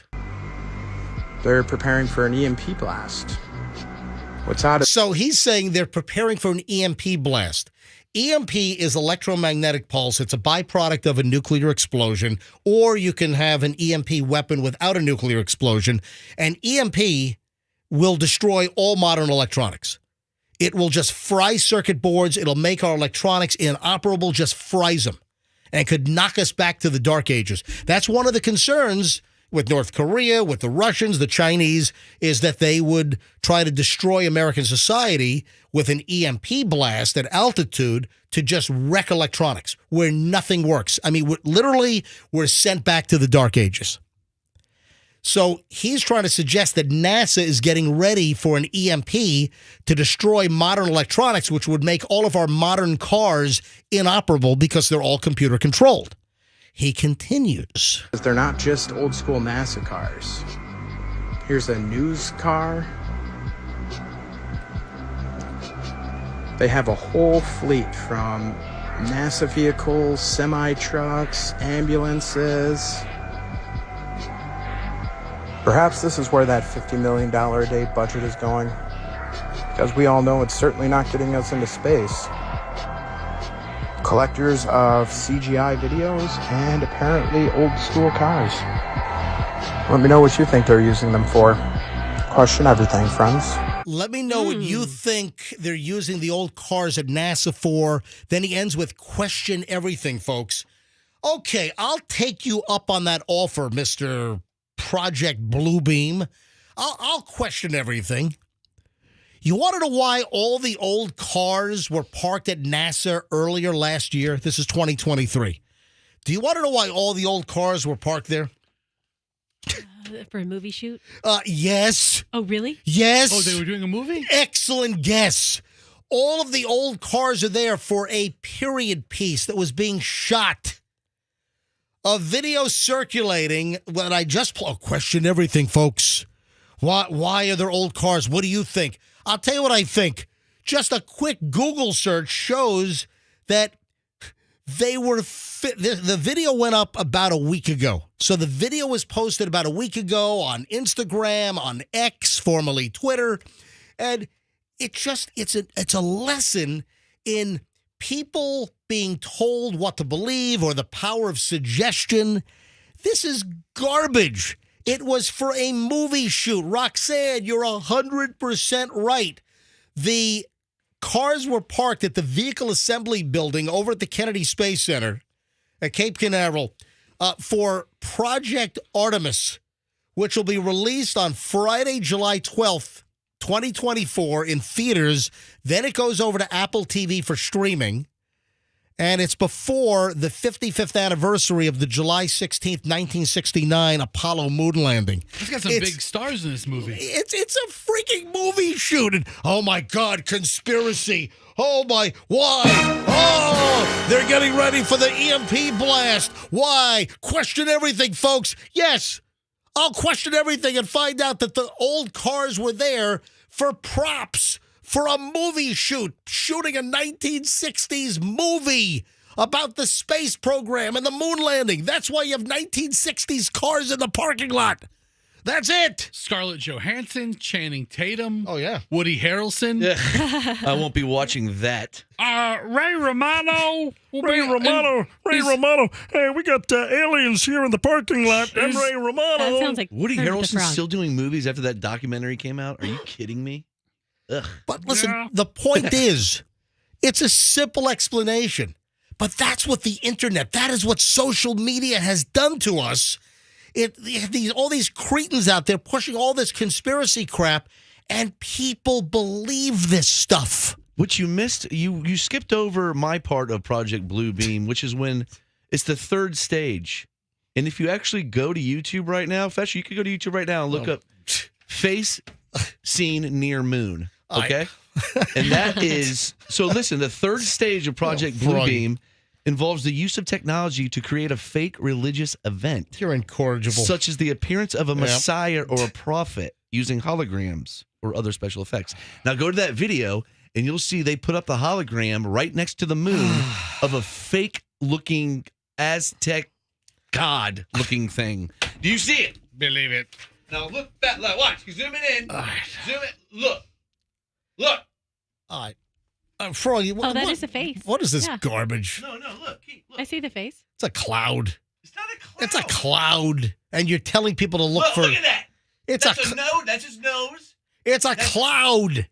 It's That's a a cloud. That's a cloud. It's a cloud. The guy has a nose and eyes and a face. All right, it's a cloud. It's the third. Anyway. It's coming, people. Folks, again, don't believe everything you see. The crap. People are just trying to get hits and views and coming up with all kinds of stuff. But the people that believe stuff like, oh, NASA knows something we don't know. They're getting ready for a big society-destroying EMP blast. Look at all these old cars at NASA. Yeah. For a movie that's coming out in July. That's why the moon, Roxanne. What do you see? That's why Look at that. Look. All right. Froggy, quit. No. Froggy. That's Froggy, a Messiah. go back. I see. I see it. I see See? it. All right, There's Froggy, a face of course you do. Froggy, go back to your seat. Look at this. Stop, Look at this. Look, stop look, disrupting the show. Look. That's that right there is a cloud. It's a cloud. It kind of looks like Look at that. it looks like. Yeah, it looks like one of the creatures from Neverending Story. Right. Or it's a face. Or it's altered video. It's the guy zooming in and out of the moon. You are such a dumb believing. You follow the sheep like nobody I've ever seen. Oh yes, I'm a sheep herder. Give me a sheep herding cane. Dude, you can't be a sheep herder without some tall boots, if you know what I mean. Hey, do you want to hear something disgusting? More disgusting than sheep herders with tall boots? I don't get it. Oh. Name a lip balm. Name a product that is known for making moisturizing lip balms. Chapstick. Oh, and by the way, that's a good guess. Yeah, chapstick is a good guess. Wait, Not what I'm product, not what I'm looking for. An ingredient like no. beeswax? No. The brand name of some. Oh! What? I just saw a documentary on it. What? Burt's Bees. That is correct. Oh. All right. You should see the way Bert lives. He's an animal. Hold on. There's a documentary on Burt's Bees? Yeah, and the guy who invented Burt's Bees, he's like a real redneck. I heard that there was like a backlash against Burt's Bees because it was like this organic tree hugger type brand for a while. Now it's sold out to the man and you can buy it at Walmart. Yeah. Well, anyway, Burt's Bees has been around for a while. Yes, the brand name I was looking for is Burt's Bees. Why? Why am I bringing up Burt's Bees? And Froggy, it has nothing to do with whatever documentary you saw, which apparently Froggy sees every documentary ever made. You should watch American Nightmare on Netflix. That's a crazy documentary. We actually watched 2 documentaries over the weekend. What? That Julian for NYU Film School needs to watch tons of movies and documentaries. Oh God, I should go to film school. Hang on a minute. So Julian told us which ones he had to watch for an upcoming project, and Michelle and I are like, you know what? Let's see what he's watching. So one was Transcendent Man about Ray Kurzweil, the futurist, who my dad knows for some reason. I think they were neighbors in Queens. Yeah. It's whole I missed that interesting. One. Random. All right, and then the other one was the fungi, the mushroom documentary. Have you seen that one? No, I have Oh not. my God, there are 2 documentaries that Froggy has not seen. Fungi. Oh my God, A documentary on mushrooms. That seems awesome. Let me get back to Burt's Bees. Okay. All right, nothing to do with the documentary. So Burt's Bees was what I'm looking for. Burt's Bees is a famous moisturizing products. I saw this over the weekend. I'm like, oh my God, this is gross.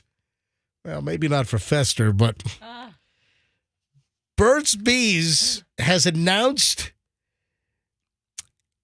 a partnership. They're putting out a special limited edition Burt's Bees 4-pack of lip balms. Okay. Do you know who the hell they've teamed up with? Burt's Bees and Reese's Peanut Butter Cups? You're getting close. close. You're close. Really? That's not a bad I'm guess. trying to think. What That sounds is not delicious with honey? It's go in the salty and savory direction what? rather than the sweet version. Right. Pringles? Think salad dressing and vegetable dip. Hidden Valley Ranch? Yep. Yes! Yeah, Oh my really? God.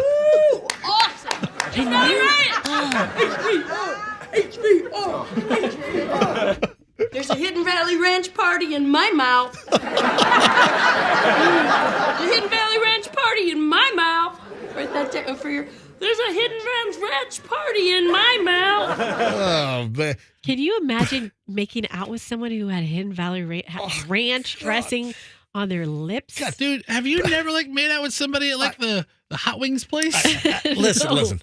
Burt's Bees is announcing a collaboration, a limited edition set of Burt's Bees Hidden Valley Ranch flavored lip balms. I got no issues with that. That sounds delicious. It sounds great. Oh my God. I guess it's going to be a 4-pack inspired by chicken wing staples like ranch dip. Okay, is this like a scam limited edition? It's a limited edition, and it looks like it's already sold out. Well, I mean, these companies come up with these crazy flavors or things, combinations, and then they make it only available online. Yeah. They make it almost impossible to get. Get a lot of attention. There's a Hidden Valley Ranch party in my mouth. Oh, yeah. The Hidden Valley Ranch party in my mouth. Man, audio. I don't like ranch dressing, so I never use. I'm not a creamy salad dressing guy. I am. I'm a creamy anything. I don't Me too. like. I'm a creamy anything. Just. I want a great tart vinaigrette with spice pieces. I like more of a liquidy salad dressing. So you don't like mayonnaise? Are you against mayonnaise? Is that what you're saying? No, Because listen, that's the basis for all of the. Yeah, You know? I don't want mayonnaise in any of my salad dressings. I like a wrong with vinegar. you? I like a vinegar based. I like a more of a liquidy. I don't like creamy sludge like a concrete pour at the Howard Franklin Bridge. I'm not looking for that kind of a dressing. I like a vinaigrette based. You know what I do like? I do like the Japanese, like the dressing with the apples and the carrots. I do like the Japanese, like the miso type. That's okay. That's fine. But Another food tangent. Yeah, seriously. Man. It's None of us crazy. care about your dressing preferences. None of us. I mean, there's 50,000 people listening right now bashing their head against the wheel. More than that. But listen. No, bashing their head. Yeah, they're bashing their head. 50,000 bashing their head. That's But good millions average. listening. But I don't like ranch. And this just repulsed me. Hidden Valley Ranch flavored Burt's Bees lip balm? Let's give it a shot, man. Don't knock it till you try it. I'm not trying it. This isn't as bad as the Hidden Valley Ranch ice cream that came out last year. I'm not as repulsed by this as I was MJ, that. I got the trailer for your next movie, Burt's Buzz, the documentary about Burt's Bees. Go ahead, and you want to fire that up? What do you mean the trailer? I brought it up for you so you can see, so you can watch the movie. We don't need a 2-minute trailer Just on play it. Look at Burt. Is that Matthew McConaughey? That's I Burt? had no This is desire Burt. to be a upward mobile rising yuppie with a trophy wife, a trophy house, a trophy car. That's Burt from Burt's Bees? Wow. Looks like a homeless vagabond. Really? Less interested in the That's his inside, house. His whatever house is my like a home, one-car garage. outside of what it sits on. Multi-billionaire, millionaire. The guy's a multi. Oh, hey, speaking of money, you want to hear something crazy? Please. Folks, you're listening to the MJ Morning Show, 8:10 here on a Monday morning. Thanks for listening to the MJ Morning Show. And as you know, I ask you to tell 3 people a day about the MJ Morning Show as we continue to try to grow the show. You know, I am never satisfied. I want the audience to be as big as possible. And yes, believe it or not, there are people in the Tampa Bay area right now in their cars driving to work that don't know that this is the best radio morning show in the market. So if you know somebody that doesn't listen to us, tell them, give the MJ Morning Show a try on 104.7 FM. All right, don't confuse Q105 with the other 105, which plays funeral music. Don't, and, has... Dude, I got into the car and all I Right. heard was dun, dun, dun, dun, dun, dun. I was like, this is the wrong Q105. We are Q105, but we're 104.7 FM. Now, frankly, I probably would have gone to Q104.7 FM a while ago. 25 years ago. To give the exact address of the radio station, but that's a whole different story. So, folks, tell 3 people a day. Now, moving along. Speaking of money and Burt's Bees guy being a multi-jillionaire and looking like he's homeless, this is insane. Jeff Bezos, someone that's touched all of our lives with Amazon.com, etc.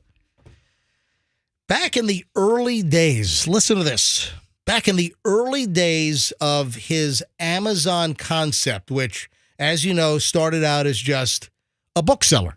Right. He sold books out of freaking metal shelves that he got at Sears out of his garage is where Amazon started. This is crazy. Jeff Bezos, in the early days, back in the early 90s, 1994, had over 60 meetings to try to bring in investors to his Amazon book-selling concept. 60 investors were approached. He was looking for $50,000 a pop. 50 grand.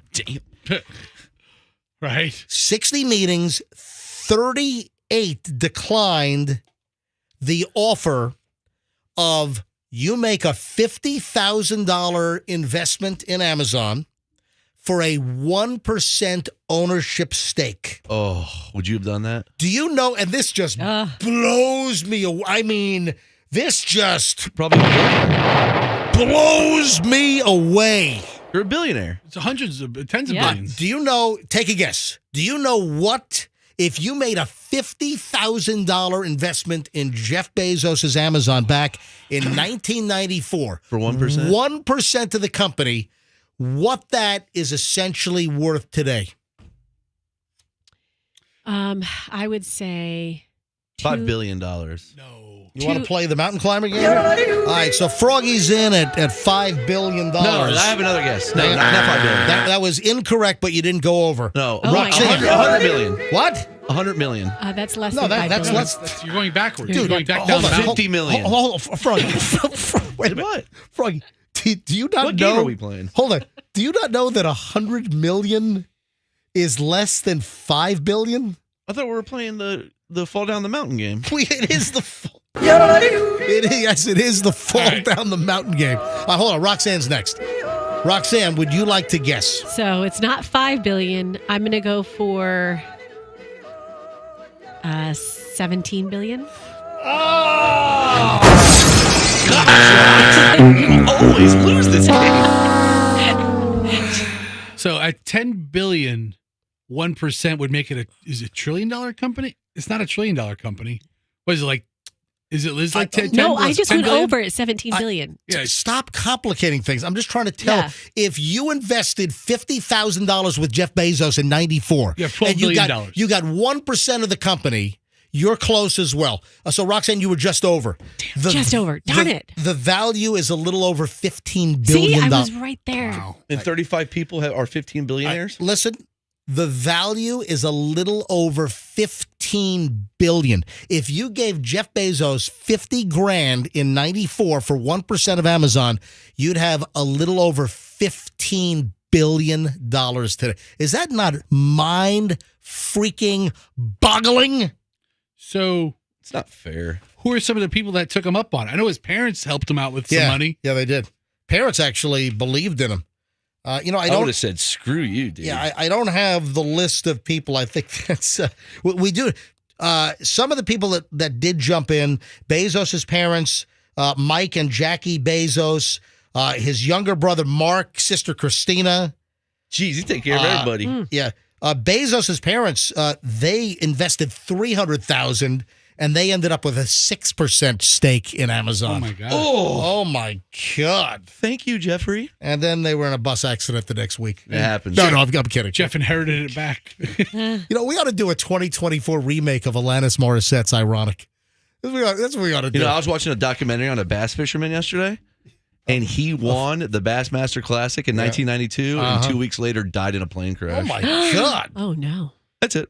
That's ironic. That's horrific. Don't you think? Yeah. I just thought that Bezos thing was just mind-boggling. I need a Bezos to come up to us and approach us. Where are you, Bezos? Who are you? The new one. Well, I've had some private equity offers over the years, and I've had a couple of good scores.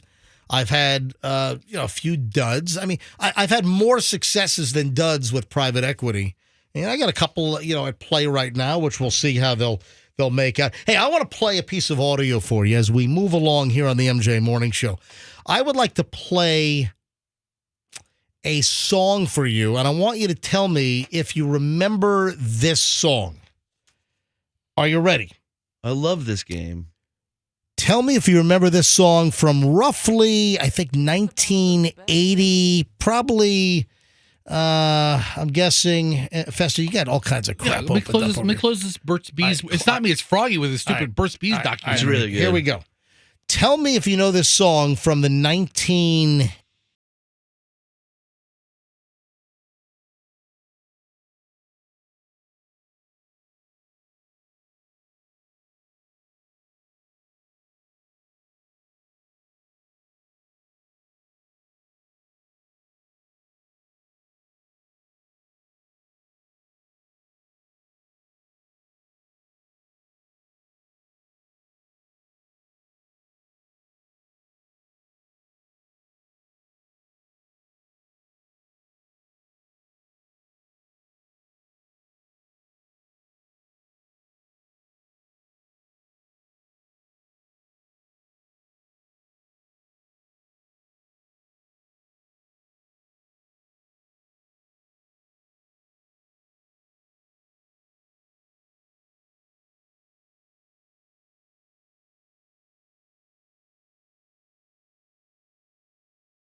So Samantha Fox from the 80s. She's 57 years old. Listen, she spent the night in jail.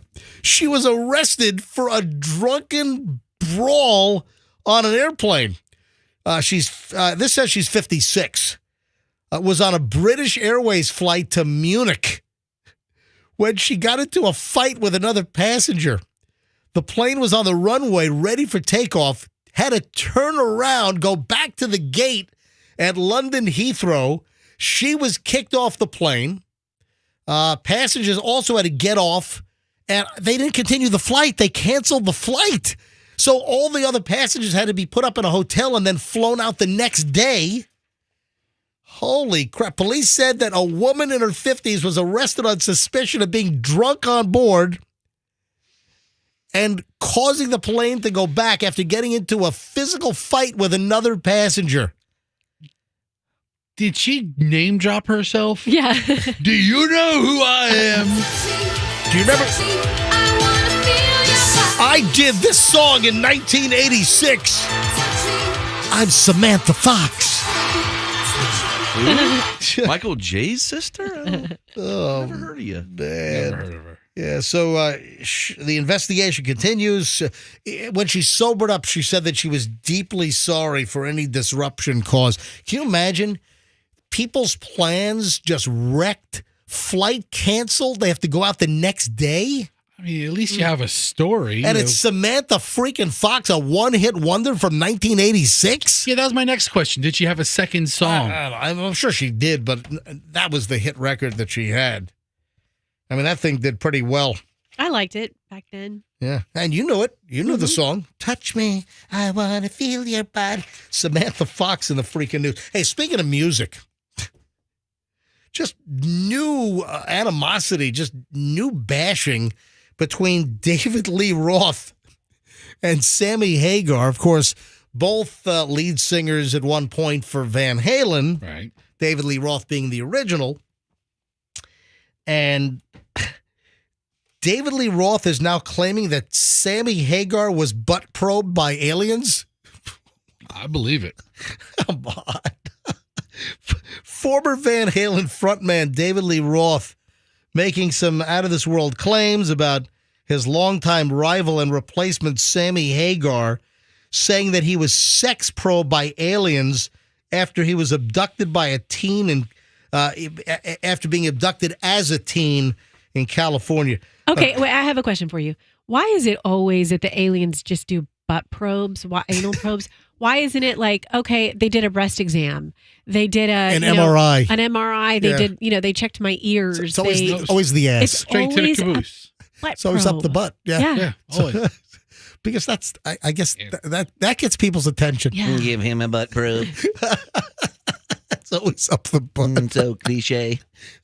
According to Sammy Hagar, he claims, I guess, that he was abducted by aliens. And I guess now David Lee Roth is saying that that he was butt pro. What is the animosity? I mean, do they hate each other? I think they do. I think they hate each other. Anyway, Hagar's got a new band. He's back on the road. Is he really? What, at like 75? How Joe old is Satriani is in it. He is 76. Hagar is 76. Really? David Lee Roth is 69. I was playing slots next to Sammy Hagar in St. Martin at Maho. Cool. Yeah. This is back in the 80s. Seriously. Cool. This is like 1989, 90. I went on vacation with my parents. My parents have a timeshare in St. Martin, and oh geez, my guy from the commercial got your parents out of that timeshare, right? God, I mean I'm dreading that. My parents have like a timeshare for like 3 weeks in St. Martin, and they bought a Mexican timeshare in I don't know where the hell that is, Mazatlan, wherever the hell. So my parents have like these timeshares, and my brother and I are like, oh my, it's gonna be a nightmare when these things are passed on to. I just told them, just write me out. Write me out of the will. I don't care how much money it is, Mom and Dad. Write me out because I don't want to deal with your timeshare mess. So, you can call Westland Financial. Do you have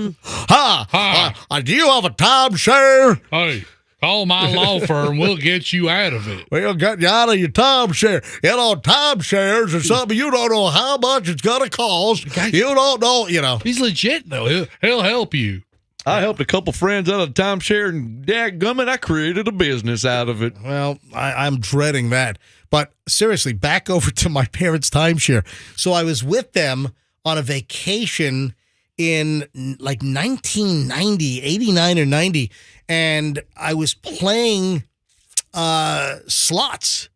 And I was at a casino in St. Martin on the Dutch side. It was called like Maho Bay. Okay. Maho Bay. And playing next to, it was 89 or 90 because I was working at Pirate Radio in Los Angeles. And I flew across the country, went to St. Martin with my parents for, I think, like a couple of weeks over Christmas. And playing next to me in the casino at Maho Bay, I don't even know if it's still around, was Sammy Hagar with, like a hot groupie chick. And he was nice. And I was like, hey, Sammy, and we played a lot of his music. We played I Can't Drive 55. So, he was very familiar with Pirate Radio because it was like a kind of a rock and roll top 40 station. So he was very familiar, very nice, bought me a drink. And I'm like, hey, dude. So, Sammy, I will say that meeting Sammy Hagar in person in St. Martin circa 1990, he was a very, very nice guy. We did not talk about him getting probed up the butt, though, as by aliens, as apparently David Lee Roth is saying. He would love to have talked about it. What the heck? Hey, there are some awful, awful people in the world. I have a story here about shoplifters that dumped a 3-month-old infant at Walmart as they were fleeing the cops. Roxanne, are you okay over there? You're just doing everything but focus on the show. Yeah, because my computer's about to conk out, so I had to get my plug and plug it in. So I'll continue. I'm listening to you. I just heard you say awful people. Yes, people are awful. But you were knocking into my camera, knocking into the monitors over here and everything. Gosh, such a distraction. Give it a rest. All right. Anyway. Okay, I heard everything you said about the awful people and the people that dropped kids at Walmart when they were fleeing a crime. That is true. Very good. Philadelphia. A Philadelphia area Walmart. Shoplifters dumped a 3-month-old baby girl at the Walmart, just dropped the kid and ran as they were about to be apprehended. So security at Byberry Road in Philly tried to stop a woman and 2 men from stealing stuff around 11 p.m. last Thursday, according to NBC in Philadelphia. The suspects were fleeing and dropped a 3-month-old girl that they had brought along for the crime. Jeez. That's a good distraction. All right, listen to this. It gets even more bizarre. The baby was taken to Jefferson Torresdale Hospital for a checkup. Baby was said to be in good health. Police have identified the girl. They've been in touch with one of the parents who was not involved in the shoplifting spree. Can I ask why is somebody who is not the 3-month-old little girl's parents in possession of the 3-month-old little girl at a Walmart at 11 p.m. on a Thursday night while on a shoplifting spree? A lot of unanswered questions. Yeah. Interesting. Sounds like a Dateline episode. What the hell? So were they like babysitting her or something? Well, was it an aunt and uncle? I mean, who knows? I mean, if you're babysitting a kid and you have to run to the Walmart, I guess you take the kid on a big shoplifting spree. You know, these have happened in the past. I know we've talked about this before, where a 3-year-old, a 5-year-old, never like a 3-month-old infant though. But I know we've had like young kids that have been left as like shoplifters that they were with were fleeing the scene from cops or from security. Yeah, the 3-month-old thing. I mean, I don't think I left my 3-month-old with anyone. I think I was always with my 3-month-old. What about when during your shoplifting sprees? were you sure to put them in their car seat properly before you left the scene? Yeah.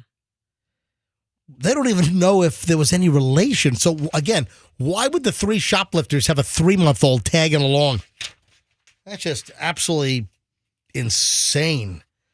I don't understand it. I have a piece of audio that I want to play from an idiot. Folks, you do realize that just because your credit card company increases your credit limit, it doesn't mean that you should use every bit of the credit limit. This woman, Brittany, is a dumbass. Oh, I'm sorry. Her name is Dumas. No, I'm kidding. I'm kidding. So, what card did she have? Brittany is discussing her Wells Fargo credit card. I don't know whether there's Wells Fargo brand Visa or MasterCard. I don't know. Yeah. So she has posted like a whole series, a whole set of videos on social media where she's talking about her credit limit. And she's angry at the credit card company for her increasing debt because they increase her credit limit and she's using it. She's like using every bit of it. I mean, folks, just because the credit card company increases your credit limit does not mean you have to use every bit. You got to hear some of this audio, but hey, listen, there are geniuses like this that roam among us, folks. From $23,200 to $26,700, which makes my total overall credit limit $43,000. Oh my God. And guess what? She's like rung up a lot of that. And this is so fucking predatory. Oh, gee. God. Whoopsie daisies. Oh, I guess we didn't bleep that. What'd she say? All right. What'd she say? All right. Well, Andrew's not here today. Yeah, we got to bleep the audio. I better not play any more of that. Okay. So anyway, why do people have to talk so nastily on these clips anyway? I did dump the F-bomb. It does live on MJTV, and it lives on our podcast, but I did dump it off of the FM airwaves, but she just dropped the big F-bomb. The bottom line is she's going into a rant against Wells Fargo, which is not my first choice for banks. It's a bank that I would, I'm not interested in Wells Fargo. All the little scandals they've had over the years. I'm not a believer in the big banks. The Chases, the Wells Fargo. Anyway, so she goes on this rant, but this is not Wells Fargo's fault. They increase your credit limit, so you think you got to use every bit of that credit limit? No. And she goes on she's still talking, by the way. If we gave her more, limit, then surely I can see her habits. We can make a lot of money off of her, and they did. Anyways, Chase literally get a grip. All right, so she busts on Wells Fargo and Chase. So it sounds like she has two cards. Two banks. Yeah. So one's in the 20s, the other one's in the 20s. She's talking about Chase and Wells Fargo. And it's their fault that they keep increasing her credit limit, and she's using every bit. So in the audio that I pulled down because he dropped the F-bomb, she talks about last year she paid, listen to this. Last year she discusses paying $5,000 in interest only. I mean, that is ridiculous. Crazy. The folks that, oh, man, there's a TV on sale at Target or Best Buy or whatever. Oh, man, there's a 65-inch TV on sale for $399, and I'm going to go. Just as an example, you think you get a good deal on the TV, and then you go ahead and finance it on a credit card, and then you're making minimum payments. That $399 TV deal that you thought you got a great deal on, you're going to end up paying, $2,000 for that TV with interest. If you're lucky, yeah. Or maybe even more. So, again, hey, Brittany, it's not, even though I'm not a Chase and Wells Fargo fan, it's not their fault, honey. You don't have to use every last cent of your credit limit. Dude, don't say honey. You're going to get canceled. I'm not going to get canceled. Yeah, not by Brittany. She can't afford to do that. Just to charge it. Thanks, sugar bleeps. Listen, just try to operate on the premise that if you can't pay off the credit card, then don't get it. The credit card debt, the credit card debt out there is the highest it's ever been. It's out of control. It's like trillions in credit card debt that we have out there. Just total pure insanity. Alec Baldwin, did you see we end the show on Friday? And 2 hours after we end the show on Friday, Alec Baldwin, didn't we talk about Alec on Friday's show? Did I play the audio of or was that Thursday? We talked about Alec selling his house in the Hamptons. Yeah, that exactly. No. And then we played his little walk and talk video where, he's just boring us with all kinds of crap about why you should buy his house, which he lowered the price by, $10 million. No. And now Alec has been smacked again with charges by the prosecutor out in New Mexico. Alec Baldwin now has been charged again with involuntary manslaughter because of the fatal shooting of that poor woman, Helena Hutchins, the cinematographer on the set of that low-budget independent Rust movie. So what does this mean? Indicted by a grand jury in New Mexico when a live .45 caliber round was fired from the gun that Baldwin was aiming. It was an antique revolver, a little six-shooter. Happened during rehearsal in October of 2021. The gun was real, but it was supposed to be loaded with dummy rounds. And the dummies here, listen, the top dummy is the armorer. The top freaking dummy, apparently the only dummies on the set were the armorer and Alec Baldwin. But the real dummy here, in all honesty, is that Hannah Gutierrez, and she was the armorer. Her father, a famous, well-known Hollywood armorer, providing gun safety, choreography for like hundreds of Hollywood productions. And then his daughter decides to offshoot, going to business for herself, and just blew the gig. I mean, you got one job. You got one job, making sure that the rounds are all fake and that no one actually gets shot with a real bullet. Yeah. You know? Just don't have real rounds on the set at all.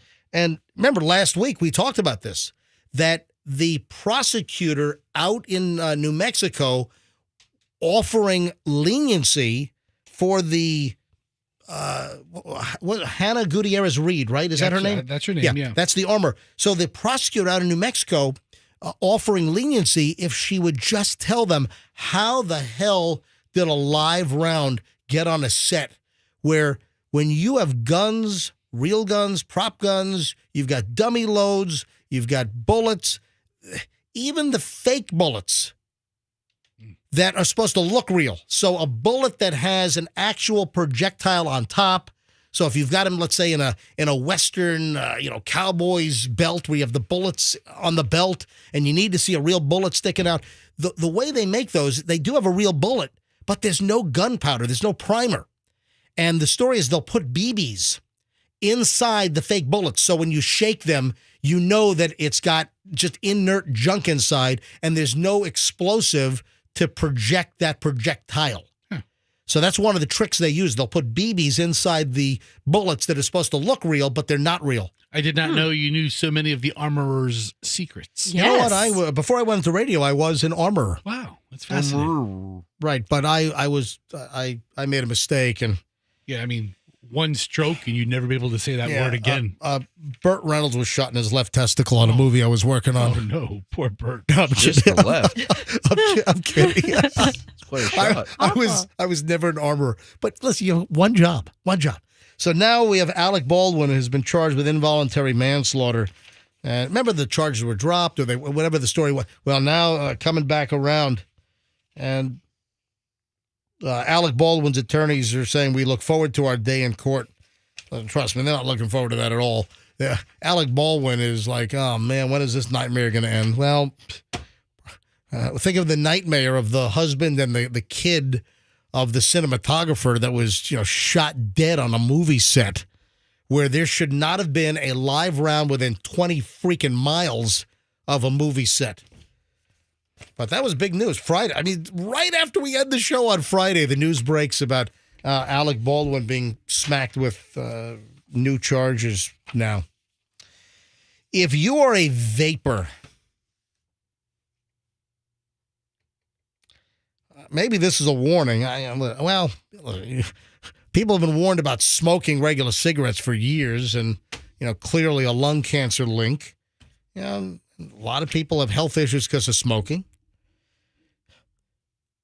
Do you think 22 years old is a young age to need a double lung transplant because of vaping?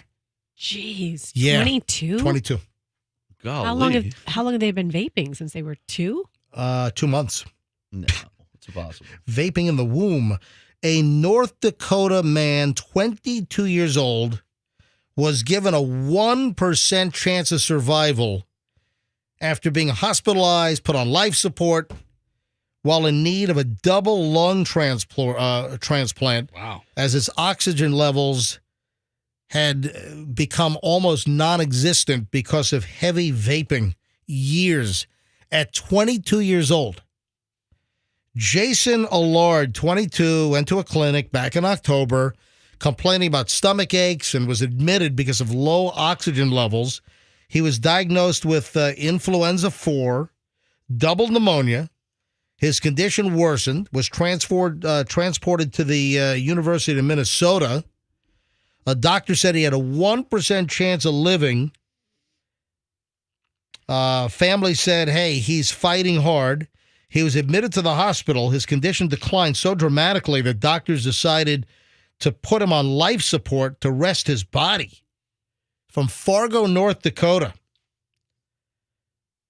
The grandmother said that he developed his symptoms from a terrible long habit of vaping, which at one point got so bad during his 3-month hospital stay that his heart stopped beating. Jeez. He's fought for how many weeks? We're going to give him a chance to fight. So he is getting, I guess the transplant came through. He's getting a double lung transplant. And at 22 years old, this is because of heavy vaping. I mean, who are the folks that thought that vaping is healthier than smoking? They really tried to push that out there initially, like vaping, it's good for everybody. Yeah, I know a ton of people that vape. They always have the box in their hand. They're blowing it, trying to be cool about it. And people are addicted to the vape pens. I see people in like a nice restaurant that walk outside. They can't even sit there for a couple hours and enjoy dinner without having to go out and vape. But also, there's a new thing called Zen. What is that? Have you seen the nicotine packs that people are putting in their lip? What? Yeah, they're all over like stores. Like little chew bags? Yeah, but you don't chew it. You just put it in your lip. And it gives you a nicotine buzz. I guess. I don't know. Like tobacco? It's real popular. Like those little Copenhagen packs? Yeah. Hey, one of the best ways to introduce stuff into the bloodstream is sublingually. Yeah. Which you know what that means, right? Under your tongue? Yeah. So, right under the tongue, that's one of the best ways for you to quickly absorb stuff into your bloodstream. I think Froggy knows that. Oh, yeah? Why is that? I don't know. Stupid ass. Have you say some real dumb stuff. No. Well, have you tried the nicotine bags? No, I don't do nicotine. How about tea bags? I get tea bagged on the daily. That's what I thought. I mean, I take tea bags. That's what I thought. But listen, just a little lesson. 22 years old. Jeez. 22 years old. And double lung transplant. Because, it doesn't say how long he's been vaping, but Grandma said vaping for years. He vaped all the time. You must do it just all day, constantly. What do you think? If he's 22 and needs a double lung transplant, what do you think? He started vaping when he was, 12? He must 13? have had lung issues to begin with. I mean, it seems impossible. Yeah, I mean, some people don't have great lungs to begin with. If you're jamming that fake smoke down there for year after year after year, it adds up. That's awful. Hey, I mentioned earlier the Super Bowl conspiracy. Oh, that's going around. Do you know what it is? Yeah, that they wanted a couple certain teams to be in the Super Bowl. Right. There is a conspiracy theory, and you've got conspiratorialist folks that are saying that the Super Bowl has already been set. Mm-hmm. And that the teams, that all the games being played now are a total farce, that the Super Bowl has already been determined. That happens. That it doesn't happen. Did you see the picture of the guy that was at a diner and he had a hat on and it said Super Bowl champions 2026? And it said the Chargers were the winners. Did you see that picture? He's a time traveler. Oh, my God. All right. He said, okay. I'm serious, All right, dude. mark that down. Somebody put it on the... If we're still here in 2026... I'll show you the picture. All right, if we're still here in February of 2026... someone Fester set it. Roxanne, set a calendar right now. We got to. I'll set a calendar reminder. Set a calendar reminder right now for February of 2026 to see if the Chargers win the Super Bowl in 2026. Wait, I got to make sure it's the Chargers. Let me look at the picture. That'll be Super Bowl 60, I believe. So you're not talking about the colors? Because I saw the conspiracy with the colors. No. There's a whole new conspiracy. Ladies and gentlemen, this is the NFL on the MJ Morning Show. Here's the conspiracy. That a Canadian television station had a graphic up on the screen that apparently has presented who will be in Super Bowl 58 coming up in just a couple of weeks. So people are saying, oh, man, it's all fixed. It's all rigged. It's all predetermined. So you have a Canadian television, CTV. See, I'm looking at the logo. I've seen this. CTV News and their affiliate on Vancouver Island in Canada on Thursday had the 5-day forecast up on the screen for Thursday, Friday, Saturday, Sunday. Then they had an image. It was like a multi-info screen. So they had the 5-day graphic. Then they had like a traffic cam. And then they had a graphic, like a little news, like a scroll. And this is what it read on the screen. Reba McEntire, Usher, and Post Malone are slated to perform at San Francisco 49ers and Baltimore Ravens Super Bowl matchup party February 11th. Huh. So people are saying, oh, man, the NFL's all fixed and rigged. This TV network already knows from the NFL who's going to be in it. They've already built the graphics, and they let the cat out of the bag too early. They probably build those graphics for all the teams, Yeah, right? they probably do. Listen, Probably just a dummy template. Maybe, but this is just a TV station, an affiliate of CTV up in Canada, Canadian television, with a graphic on the screen suggesting that the Super Bowl is going to be the 49ers and the Baltimore Ravens. And, of course, all the conspiratorialists are like, oh, see, look at that. Now, I'll tell you what really will not work for my argument. If the Super Bowl is actually the San Francisco 49ers and the Baltimore Ravens. Can you imagine that? You know, it's a really likely scenario. Yeah, how about if the Ravens win and then you have the two Harbaugh brothers national champions, Jim Harbaugh for Michigan and John Harbaugh for the Ravens. Whoa. That would be crazy. Heads up on that, folks, because there are people already saying that it's all predetermined. It's already been decided, blah, blah, blah. So there you have it. Look, MJ, look. Is this What? Look, I'm going to show you the picture of this old man. Yeah. Who was seen at a diner wearing this hat. Oh, no. This is a guy wearing a... Now, who is that? The Chargers? Oh, that says conference. Does it say conference champions or... What does that say, Fester? It looks like it says conference. Yeah, it might be conference. Here's a better picture. Yeah, but it's a little blurry. I don't know. It doesn't say Super Bowl champs. It says, I think, conference champions 2026. Huh? That looks like now, where do you get that hat? Time traveler, Hold on. obviously. Where does it say? Where does it say LA Chargers? I'm just looking at the logo. Isn't that Chargers? It looks like the Dallas Mavericks basketball. Dude, I don't... Silver and Oh, it's the Mavericks. Silver Conference and- champions.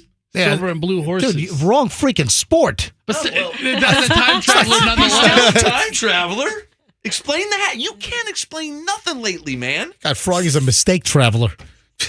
That's right.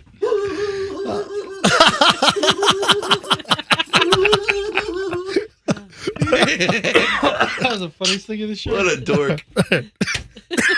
But look at that guy. 2026. Conference champions. Oh, He came back to bet like Biff. Go Mavericks. All right. 8:49 at the MJ Morning Show here on Q105. Oh, man. Boy. We got an hour to go. I got a lot to cover. Hey, I've got a Hey, Roxanne, you were a sports reporter for a while. Yes, I was. I got a creepy story for you. Ooh, okay. Yeah, so Fun. I want to roll this story by you because The scenario. You traveled. Yes, I did. You were a sports reporter. Uh-huh. You're a female. Is it the Aaron Andrews peephole in the door? I've heard that one. No, that's old news. Right. Terrible situation which happened to Aaron Andrews. Should have never happened. She was violated. Terrible story. But no, another female sports reporter violation. And I want to run this by you. Listen, it's not as bad as the Aaron Andrews, but it still is. This is pretty creepy. What's the explanation? Did they know it was hers? We'll explain in just a matter of moments. Also, women and tears. What's the science behind women and crying and tears? All right, hold on to that thought. Also, the 9-10 must-hear stories coming up. That if you use any of these 9 phrases, which we're about to reveal coming up in 9-10, it means this in regard to you. So all that and more on the way in minutes here on the MJ Morning Show on Q105. Stand by, ladies and gentlemen. To come.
the room for 2 seconds, and Froggy is playing sound effects over Steve Winwood's Higher Love Fester. No, nobody heard that.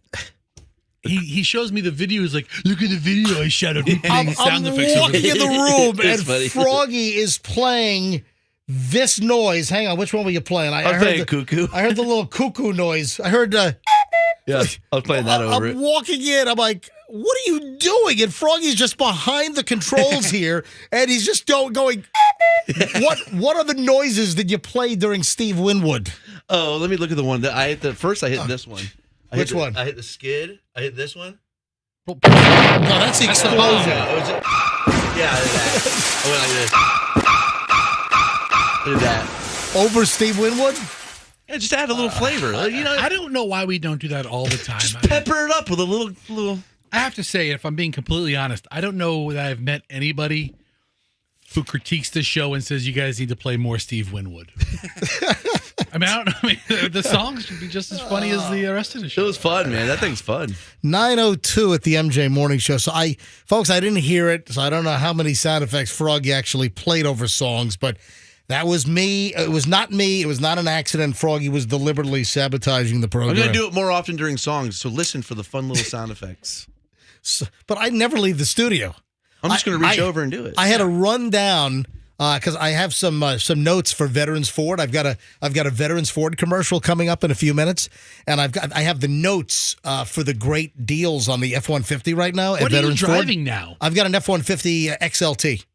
Because you had like that red one last week. I had a red one, and now I've got a black one. So now I'm driving an XLT Sport. And enjoying it. So I had to run down and get because I never leave the studio. So Froggy doesn't get a chance to get behind the controls and push buttons. And that truck is the bomb! Where is it? No. That truck's the bomb!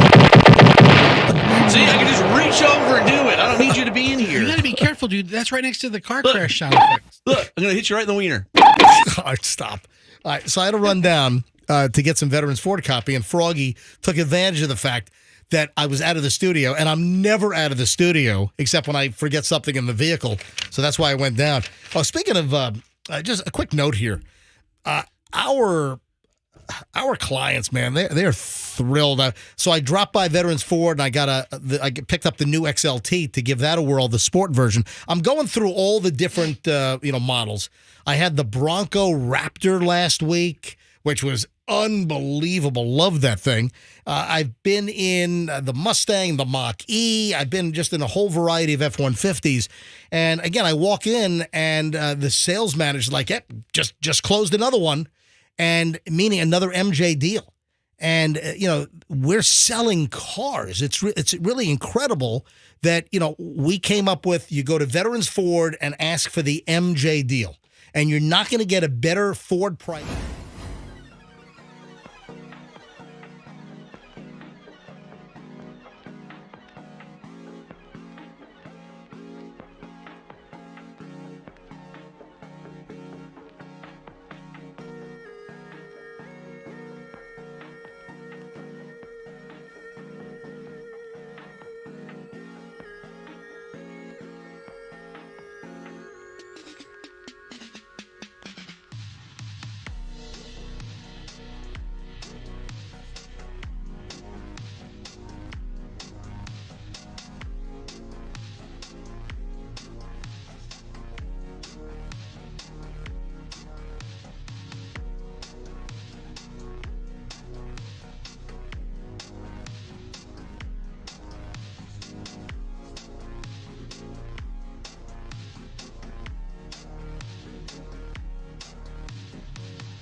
Cheers.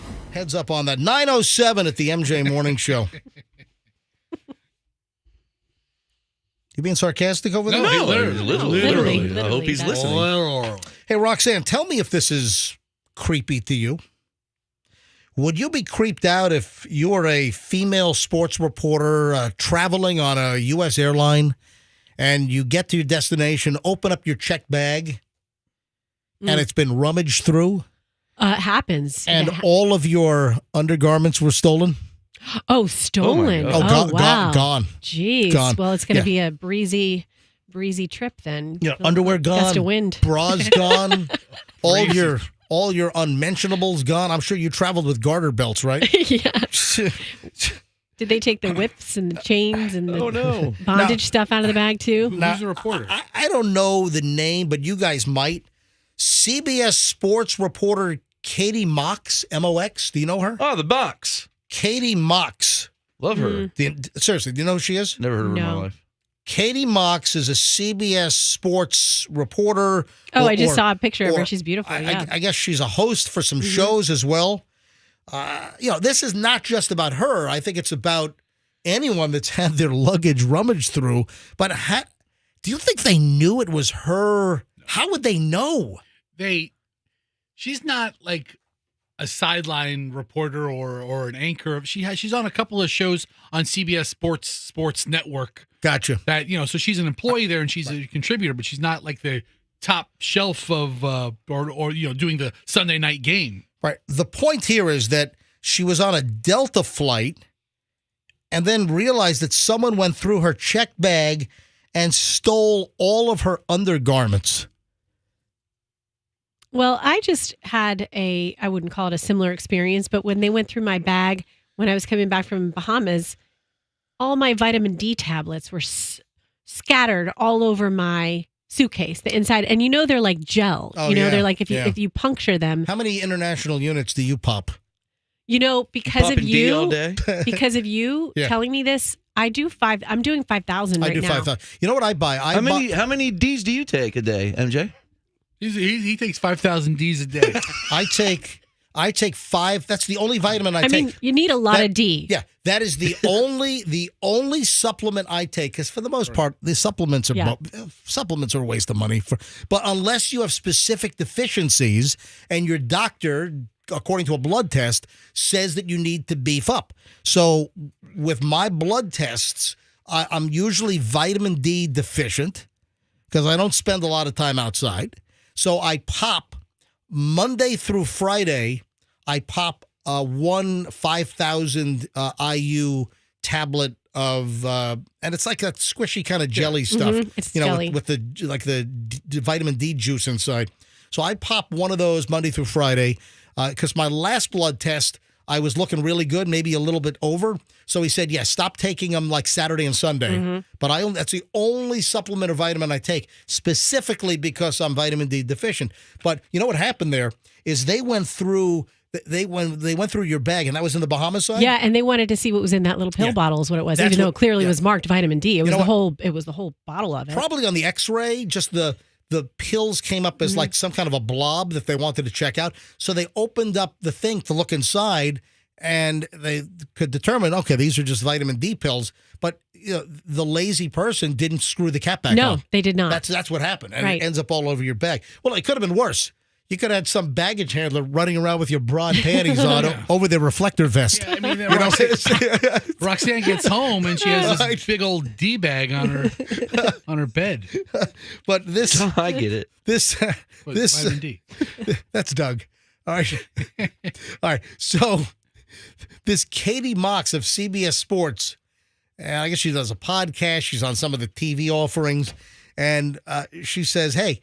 This is a quote. This is going to sound insane. I just got to my hotel room. I was unpacking my bag, and I noticed that it had been opened because I have this compartment that I know I zipped closed, and it was open. Normally, if TSA looks in your bag, they have that little piece of paper in there that says that somebody looked through it.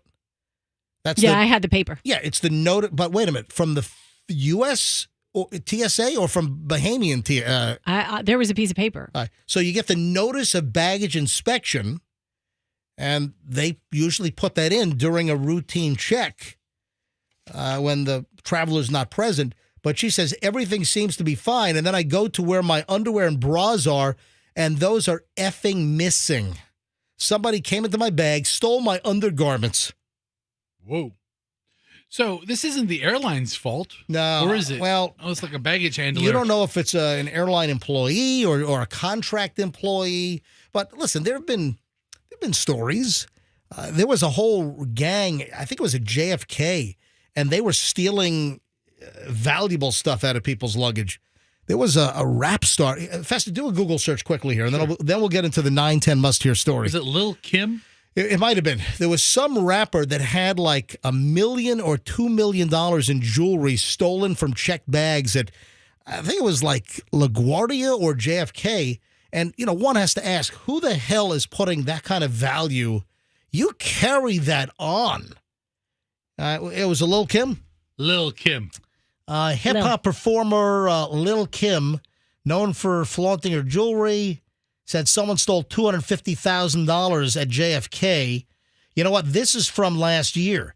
There was one maybe. This is from 20 years ago. Hold on. That says 2023. Oh, that says 2003. Yeah. Okay. So okay. Oh, I'm sorry. She's the originator, OG of. I'm sorry. I thought it said 2023. It's 2003.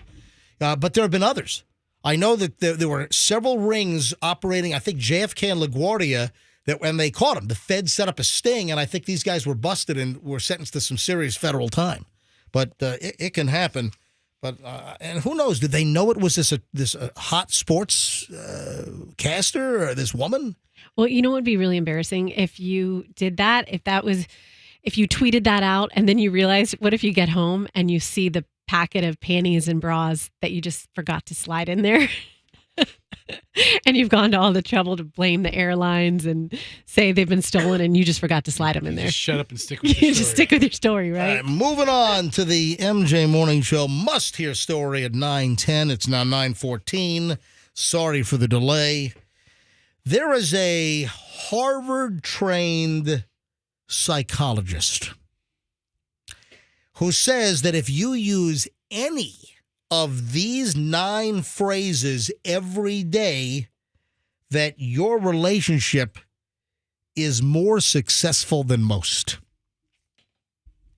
You know what? Let me get Michelle on the phone. Yes. And of course, this is after birthday surprise blindfold weekend. And please note, I'm calling Michelle at 9:15, which is, this is like sleeping in until 2 p.m., really. All right. Calling the home phone for beautiful landline clarity. And I just want to run some of these phrases by Michelle to see how often I use these phrases. Hello. Hello, Michelle, my lovely wife. Yeah. By the way, I want to thank you and the kids for a very special, lovely weekend. I told the story like 7:45 this morning about the blindfolded birthday dinner surprise on Saturday night. Yeah, you enjoyed it so much. Maybe we should make that part of our regular routine. Yeah, just blindfold me at all times. Maybe you forget the meal. Why don't you blindfold me when I come home later today? Exactly. You're going to come in the house and we're going to you liked it so much, let's put it back on. No, but that was special because I've never had that happen. And, what was special was watching and listening to Chloe guide you through, from the parked car to the restaurant, and you kept, yelling, I can't see where I'm going. You have to tell me if there's a step. And she'd be like, oh, watch for the gator. And wait a minute, I'm hearing cars drive what seems to be like a foot away from my body. I'm like, well, where are we? What do you think, we were going to push you in front of a moving vehicle or something? That would have been funny. That would have been a good video. Right. Yeah, that'll get a lot of hits on Instagram. Put that video up. Me getting run over by a car at a parking lot. Anyway, again, thank you to the kids and you. It was a special night out with my blindfolded dinner. And folks, if you don't know the story, we told this a couple hours ago. They blindfolded me Saturday in our driveway, put me in the backseat of the car like I was some kind of kidnap victim, and they drove me around. They kind of tried to disorient me by not taking me right there. We did disorient. They did. So I had no idea where the heck we were going. And, of course, we get there, led through a parking lot and garage, and finally we get out in front of the restaurant. They have me take off the blindfold, and I found out that I was taken to Pont Modern American for my birthday dinner on Saturday night. And it was special because it was different. I never had anything like it. You guys put thought into it. So thank you. Let me point out, Fester. Yes. You're so accurate in your investigating kill, because the whole time we're driving there, he's like, we're over here. Yep, we're going past Grimaldi's right now. We're driving past West Shore Mall, blah, blah, blah. And I'm like, oh my God. And that's what I blurted it out then. I screamed at him. You just like what Fester said, investigating kill. Shut up or we're turning around and going home. That's right. Anyway, it was special. If you want to see the videos, folks, if you want to see me blindfolded, shoved in the car, if you want to see the second surprise after dinner where they drove me to the 2001 Space Odyssey nude bar on Dale Mabry, if you want to see that reveal, because I had to put the mask back on, and we didn't go inside. It was just a parking lot video gag. But all these videos are on my Instagram at Certified MJ Radio if you want to see these videos. And got tens of thousands of views on these things already. Certified MJ Radio for my blindfold surprise. Anyway, Michelle, the reason why I'm calling you is the 910 must-hear story. There's a Harvard-trained psychologist, and he says that if you use any of these 9 phrases every day, that your relationship is more successful than most. Is one of them boo? I'm calling you to see how many of these phrases I use on you to kind of gauge the success of our relationship. All right, you ready? Mm-hmm. Yep. Number 1, how often do I say, I appreciate your effort? Never. Next. I can't even picture MJ's mouth forming those words. How often do I say, I like you? Never. Who says these phrases? I would never say these. Number 3, help me better understand this. Never. No. I can picture him saying that when he's angry. No, or he's trying to show me how to do this. Show me how to do this. I don't know how to do this. Just show me how to do it. Number 4, how often do I say, I'm listening? Oh, my gosh. You say that, but you don't mean it. Yeah, exactly. I swear I'm listening. Or I say this sometimes. I'm bleeping listening, but the TV's too loud. Like Number 5, how often do I say, I'm sorry? You said it once. Well, you said it a lot of times after you discovered the surprise and you blew it. But outside of that, never. Okay, he doesn't give genuine apologies like he sits down and has, he's like, I'm sorry, fine. Yeah. All sarcastic as well. That's a character flaw if you can't apologize. I'm sorry you feel that way. Are you saying I'm flawed? All right. Number 6, I'm not doing very well on this Harvard psychologist list. Number 6, how often do I say, I forgive you? Can you forgive me? I've never heard you use the word forgive in any context to, like, our relationship at all. I mean, of all the F words in your relationship, forgive isn't one of them. Number 7, I'm committed to you. Oh, never. What the hell? How are we going on almost 30 years of marriage this June? I don't know, but you know what? You should make this as a checklist and put it on the door. Not exactly the house, notebook so that, over like, there. As you walk around, it just reminds you to say these things. You check them off every day. Number 8, let's have some fun. And then sneeze at the end? Yeah, and then get all Stifle a sneeze. Get all gagged up. Let's have some fun. Sorry. You feel like Boss Hog from Dukes of Hazzard. Yeah. All right. Let's have some fun. You Duke boys. That was Roscoe P. Coltrane. Yeah. All right. So how often do I say, hey, let's have some fun? Never. Oh, jeez. I say that. Hey, let's have some food. Fun. And then that's Fester's. All right. Finally, number 9. That's 2 F words in there. Again, Harvard-trained psychologist, if you use any of these 9 phrases every day, your relationship is more successful than most. The final, number 9, I love you. You say that all the time. I'm sure you do. Well, when you say that, but you don't say it every day. when he hangs up, he says it to you. Yeah. Exactly. But is it sincere, or is he just like doing it for show? 1 out of 9, baby. There you Just go. doing it for sure. And actually, the article says if you use any. So look You're at good. that. I think I'm good. I've got 1 out of 9 covered. Yeah. But it's not daily. You don't need Oh, that's it, true. do Yeah. If you use the phrase every day. Might be monthly. Well, listen, at least I had, one positive. Hi, Michelle. I love you. Oh, I love you too. And thank you Bye, for Michelle. Love you. Thank you for the birthday weekend. It was great. Was it? Yes, it was. It was great. Hey, how was that movie? Did you guys watch the Scorsese movie? We're halfway through. And I like it. We're watching, what is it, Michelle? The flower. Yeah, what is it? Fungus. Killers of the Flower Moon. Killers of the Flower Moon, the latest Scorsese piece. And I like it. But how was the movie on Friday night when we didn't go to bed until like 4 a.m. because Julian got in so late? Oh, I watched Bullet Train with the family. Oh, I watched One Flew Over the Cuckoo's Nest for the 14th time. Chief. All right, Michelle, I got to roll. Well, you roll. All right, 9. Love you. So weird. Oh, so weird. Didn't sound promising. Yeah, what was All that? 9:23 at the MJ Morning Show on Q105. Final chunk of the MJ Morning Show is coming up, and we be loaded in just a matter of moments here, folks. So stand by. Hey, Veterans Ford, I was talking about.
Foot sinkhole in the front yard.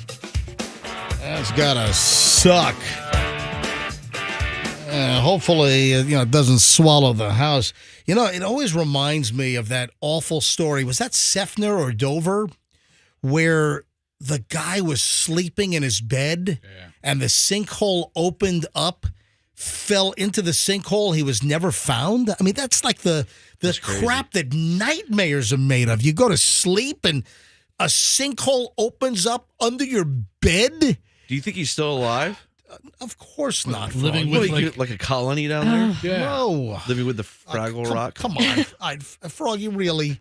Well, that would be hopeful. I mean, that family is still going through hell. I know. I mean, please stop. I mean, have some dignity. Yes. But imagine if he's down there and they're just like the Fraggles are like, stop. Down with Fraggle Rock. That was just an awful, awful story. It was in it's really sad. Terrible. Yeah, Sefner, 2013. Fester just brought up the story.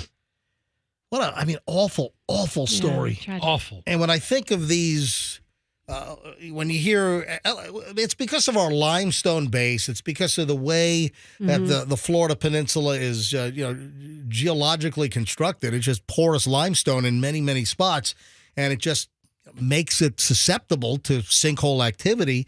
And the Tampa Bay area has a good chunk. Pasco, Polk, some of the big sinkhole zones. And of course the big one where the guy fell in and never emerged. 37-year-old Jeff Bush. Oh, my gosh. I mean, prayers for him, family. I mean, Life just ahead of terrible story. Yeah, absolutely. It's a nightmare. Anyway, I saw over the weekend that the Polk County Fire and Rescue said that a sinkhole was evident in a front yard in the Highland City neighborhood in Polk County. Sinkhole about 15, this is as of yesterday, sinkhole 15 feet wide, 60 feet deep. Holy frigamoly. They said at this point the sinkhole doesn't pose an immediate threat to drivers. Yeah, but how about the home, which is right behind the sinkhole? That can't be good. It opened up in the front yard of this house. So hopefully this thing is just contained. But the fear is that these things just expand and the diameter gets bigger and bigger and big. And then before you know it, it's sucking up the road. It's the garage is falling in. Got a pickup truck falls in. Uncle Stu falls in. Nothing good happens with sinkholes. What if somebody invent a foam or something that you could put in and it'll just rise and then harden? Like good stuff? Just like good stuff. Why not use good stuff? Do you know how much good stuff you would need? Whatever it takes, bro. Trucks full. It's the earth. We need it to stay together. Hopefully it's not going to expand anymore. But hey, it's Florida. Sinkholes are an issue. Hey, insurance companies sometimes don't want to cover sinkhole activity. They don't want to cover much around here. Well, insurance is just a nightmare in the state of Florida. And, maybe now that, DeSantis is out of the presidential race, they can start focusing on, some of our Florida woes, like the insurance nightmare that people are going through with homeowners insurance, for instance. All right, let's lightning round. What is it, 9:36? We got a little bit of time here. Yeah, you talked about a tears story. I do. It's top of the list right here. Women in tears. Are you a susceptible, easy crier? If I want to be. So you can just turn on the waterworks just like that? She's cried numerous times on the show. Yeah. I've never made you cry. No, she heard a story about like a sad story. She's broken down. I think we've had a story about like a dog that got hit by a bulldozer, and Roxanne's like, I think we had a kitten that fell off the log flume at Disney. Terrible. Yeah, and I think we had like for a streak there. It was like every Friday. It was Cry Day instead of Friday, right? Didn't we have like a? You were crying every Friday. I don't remember that. Why were you crying every? Like 6 or 8 weeks in a row. She just had emotional Fridays. Yeah. Anyway, the reason why I'm bringing up women in tears is a new study that simply smelling a woman's tears can reduce male aggression by over 40%. Male aggression? Hold on. Tears don't have a smell. No, but they have something in them. Like they have pheromones? Pheromones. Yeah, for sure. Ew. Tears are gross. You have to get awfully close to smell them. You wouldn't be able to smell them. Like your nose and, that smells like they probably smell salty maybe. I don't know. Oh, I feel sick. Well, they're tears. I mean, tears are like a salty saline. So, pheromones, or of course, when an aging pop star makes, that's called sharemones. Terrible. What?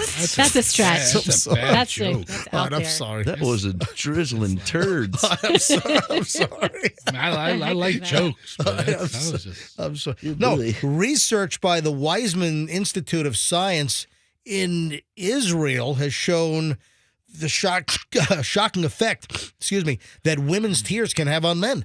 But how does that work in application? Like, okay, Bob's getting really aggressive. Hold on, everybody. I'm going to cry. Come here, Bob. Sniff my tears. This will calm you down. Bob's a hothead. It's the chemical compound found in tears creates a signal which reduces activity in 2 aggression-related brain regions in men. So is that why some women put on the waterworks? Yeah. Is it some type of an evolutionary known primal reaction or behavior? The study included researchers collecting tears as they rolled down women's faces. Would they like make them cry? Sniff an onion, man. You look awful today. Ooh, that outfit. Hello there, piggy. So they get women to cry, then they collect the tears, and then they do the research. Whatever. Actually, all right, if you want to know the truth, they made the women watch sad movies. That's how they made Aw. them. Yeah. That's how they, like when Benji got run over by the cement truck. Love that episode. It's a movie. Yeah, movie. The experiment involved 31 men who played an infuriating computer game which unfairly deducted players' points and provoked an aggressive response. And then they exposed them to the women's tears. And then it's like suddenly something came over them. Yeah. The group then sniffed either saline solution or women's tears before having swabs dabbed with the same droplets stuck to their upper lip. This is weird. The aggressive behavior in the form of retribution ended up being 43.7% lower when men were sniffing the women's tears versus the saline solution. This is the dumbest study ever. I wear contact lenses. I wear rigid gas permeable RGPs, and I have for over 30-something years. I'm thinking instead of just using saline solution, maybe I should just collect women's tears. Yeah. Mellow you out a little bit. Yeah. So interesting science. Roxanne, you got awfully quiet all of a sudden. No, I'm just trying to think of the ways that I might use this in real life, and I think I probably do a little bit. So wait, you gonna start flinging your tears at me? No, I mean I've done it in this room. I actually have. I mean not intentionally, but yeah, like if I get upset, then because it shuts it down. Like I can think of times I've argued with Doug and I'm done arguing. I don't have anything else to say, and then if you just cry, then it makes the other person stop yelling at you because Doug cries. They feel bad. Yeah, no. Doug's just verbally abusive, apparently, because he stops yelling at her. No, he's not. I mean, it's Roxanne's words. I mean, pull the tape. I mean, when I cry, he stops yelling at me. If I flinch, he stops hitting me. You're now free to confuse a passenger for Snoop Dogg. Yeah, you see this? You see this story? Snoop was on a plane? A flight attendant confused a black dude for Snoop Dogg. Oh, my God. And then posted a picture. Oh, no. And I saw. The flight attendant is getting just absolutely smashed online and getting, what's the word I'm looking for? Lambasted? Lambasted what? Canceled? No, not canceled. Mocked. No. Ridiculed. Panned. No, there's a word I'm looking for. Getting trolled. Goofed. Panned. They're goofing on her online. That was the word you were looking for? Yeah. All that for goof? Sorry. What an idiot. No, a dumber word. No. A Southwest flight attendant who thought she met Snoop Dogg on a flight is being ridiculed after the rapper turned out to be an ordinary passenger. A video debunking her faux celebrity sighting was uploaded to Instagram, and then it's been put on X now. It's got tens of millions of views. Yo, I'm crying. This flight attendant thought that she met Snoop Dogg on her flight. The footage filmed by not Snoop Dogg's cousin, Timothy Graham, shows stewardess or flight attendant Chrissy Lofton approaching a lanky African-American passenger in sunglasses on a Southwest flight to Fort Lauderdale. You make me feel so short, the blonde hostess fawns before handing the phone to Graham so he can snap a picture of them. Thinking that Snoop Dogg, so they're standing in the aisle on this Southwest 737, and she's posting the picture about, meeting Snoop Dogg, whose real name is Calvin Brothers. That is correct, Froggy. Good job. Yeah. Jackass. Love that guy. So, and she's just getting clown. Oh, clown. That's what I was looking for. Clown. That's the word I'm looking for. So she's just getting not goofed. Clowned online. Goof, that's it. Let's go with the goof troop. It's a tall, thin black guy with some dreads and thinks it's Snoop Dogg. All right. So it was not. It's just a regular passenger. And he played it off. So the cousin of this guy who took the picture in the video and this dude, they're pretending like it really was Snoop Dogg. And it wasn't. And they never told her it wasn't. So she posts the pictures all over and she's just getting goofed and clowned online. Look at her like grabbing him. Oh, She's yeah. like embracing him. She's so happy. Yeah, dog. Snoop Dogg. Yeah, dog. All right, now. This is actually heartfelt. Speaking of... Oh, Snoop shared it on his IG. He did as well? He did. All right. Okay, go ahead. All right. So speaking of air travel and celebrities, this was a real celebrity. The name of the actor that played Dwight on The Office is whom? I can picture his face as his clear name as is, day. Rainn Wilson. Yes. Good job, Bester. Very good, yeah. So I remember thinking, who the hell names a boy Rainn? This is a nice story, actually. Rainn Wilson on Friday, of course, from The Office, shared a picture of a sweet note that was written on a napkin that somebody dropped on his lap without him noticing. So I don't know if he was dozing off. His eyes were closed, but somebody must have walked by him on the airplane, knew it was him, wrote a note on a napkin, and then dropped it in his lap, and he found it later on an airplane. The note said, "There's a bomb under your seat." No, I'm kidding. I'm kidding. No, I'm joking. No. The note said, "The side door on your flight is about to blow off." No, it nice didn't. knowing you. No, it didn't say that. How many fake things are you going to say? That was it. He's goofing us. That was the last one. No. Clowning. Listen, I said it was nice. Quit clowning, man. The person that left a note in Dwight Rainn Wilson's lap on an air flight wrote, "I have a bag of drugs under the seat." Wrote, "The Office got me through some of the darkest days of my life. I can't thank you enough for that." Please. And the message was signed Melanie, and it's beautiful. Then actually it was Alaska Airlines. Then it in parentheses it said Alaska flight attendant. So it was the flight attendant. That's cool. That dropped the note in his lap while he didn't know, and he then shared it on Instagram. I heard he's a real jerk. That guy. He's For real, I think he is. I don't think so. Why would you say that? I've read some stories about him. What have you read? Tell me everything you've read about him.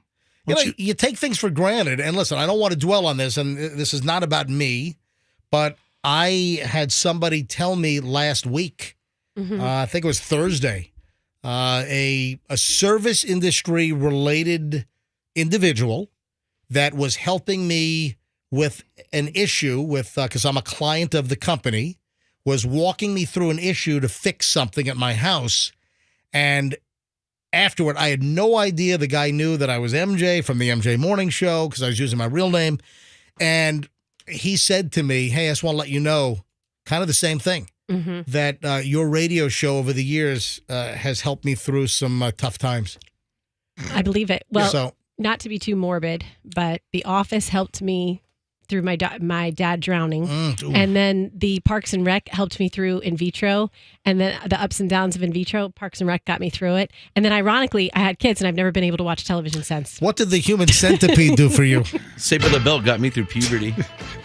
I had somebody tell me that Cajun Fester got them through venereal disease. Through syphilis.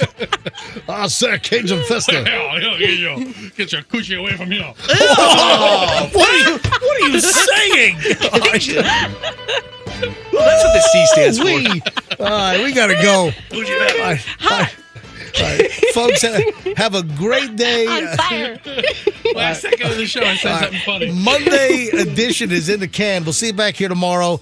Thank you to Tyson for filling in for Andrew. Tyson, good job. Yay. All right, We one more day. only had one more F-bomb. day, Tyson. We just had one little mistake. Only one F-bomb almost got through on the air by unbleeped audio. That was it. That's pretty good. All right, that's not bad. All right, we'll see you back here tomorrow. Instagram, I'm Certified MJ Radio. Go take a look at the family blindfolding me for my birthday surprise. The videos are up at MJ on my Instagram, Certified MJ Radio. Roxanne Wilder on Instagram, Fester Sucks on Instagram, and Froggy MJ Radio on Instagram. And if you need to email me, I'm MJ at MJMorningshow.com. Folks, have an absolutely fantastic Monday. We'll see you back here tomorrow on the MJ Morning Show on Q105, and let's be careful out there.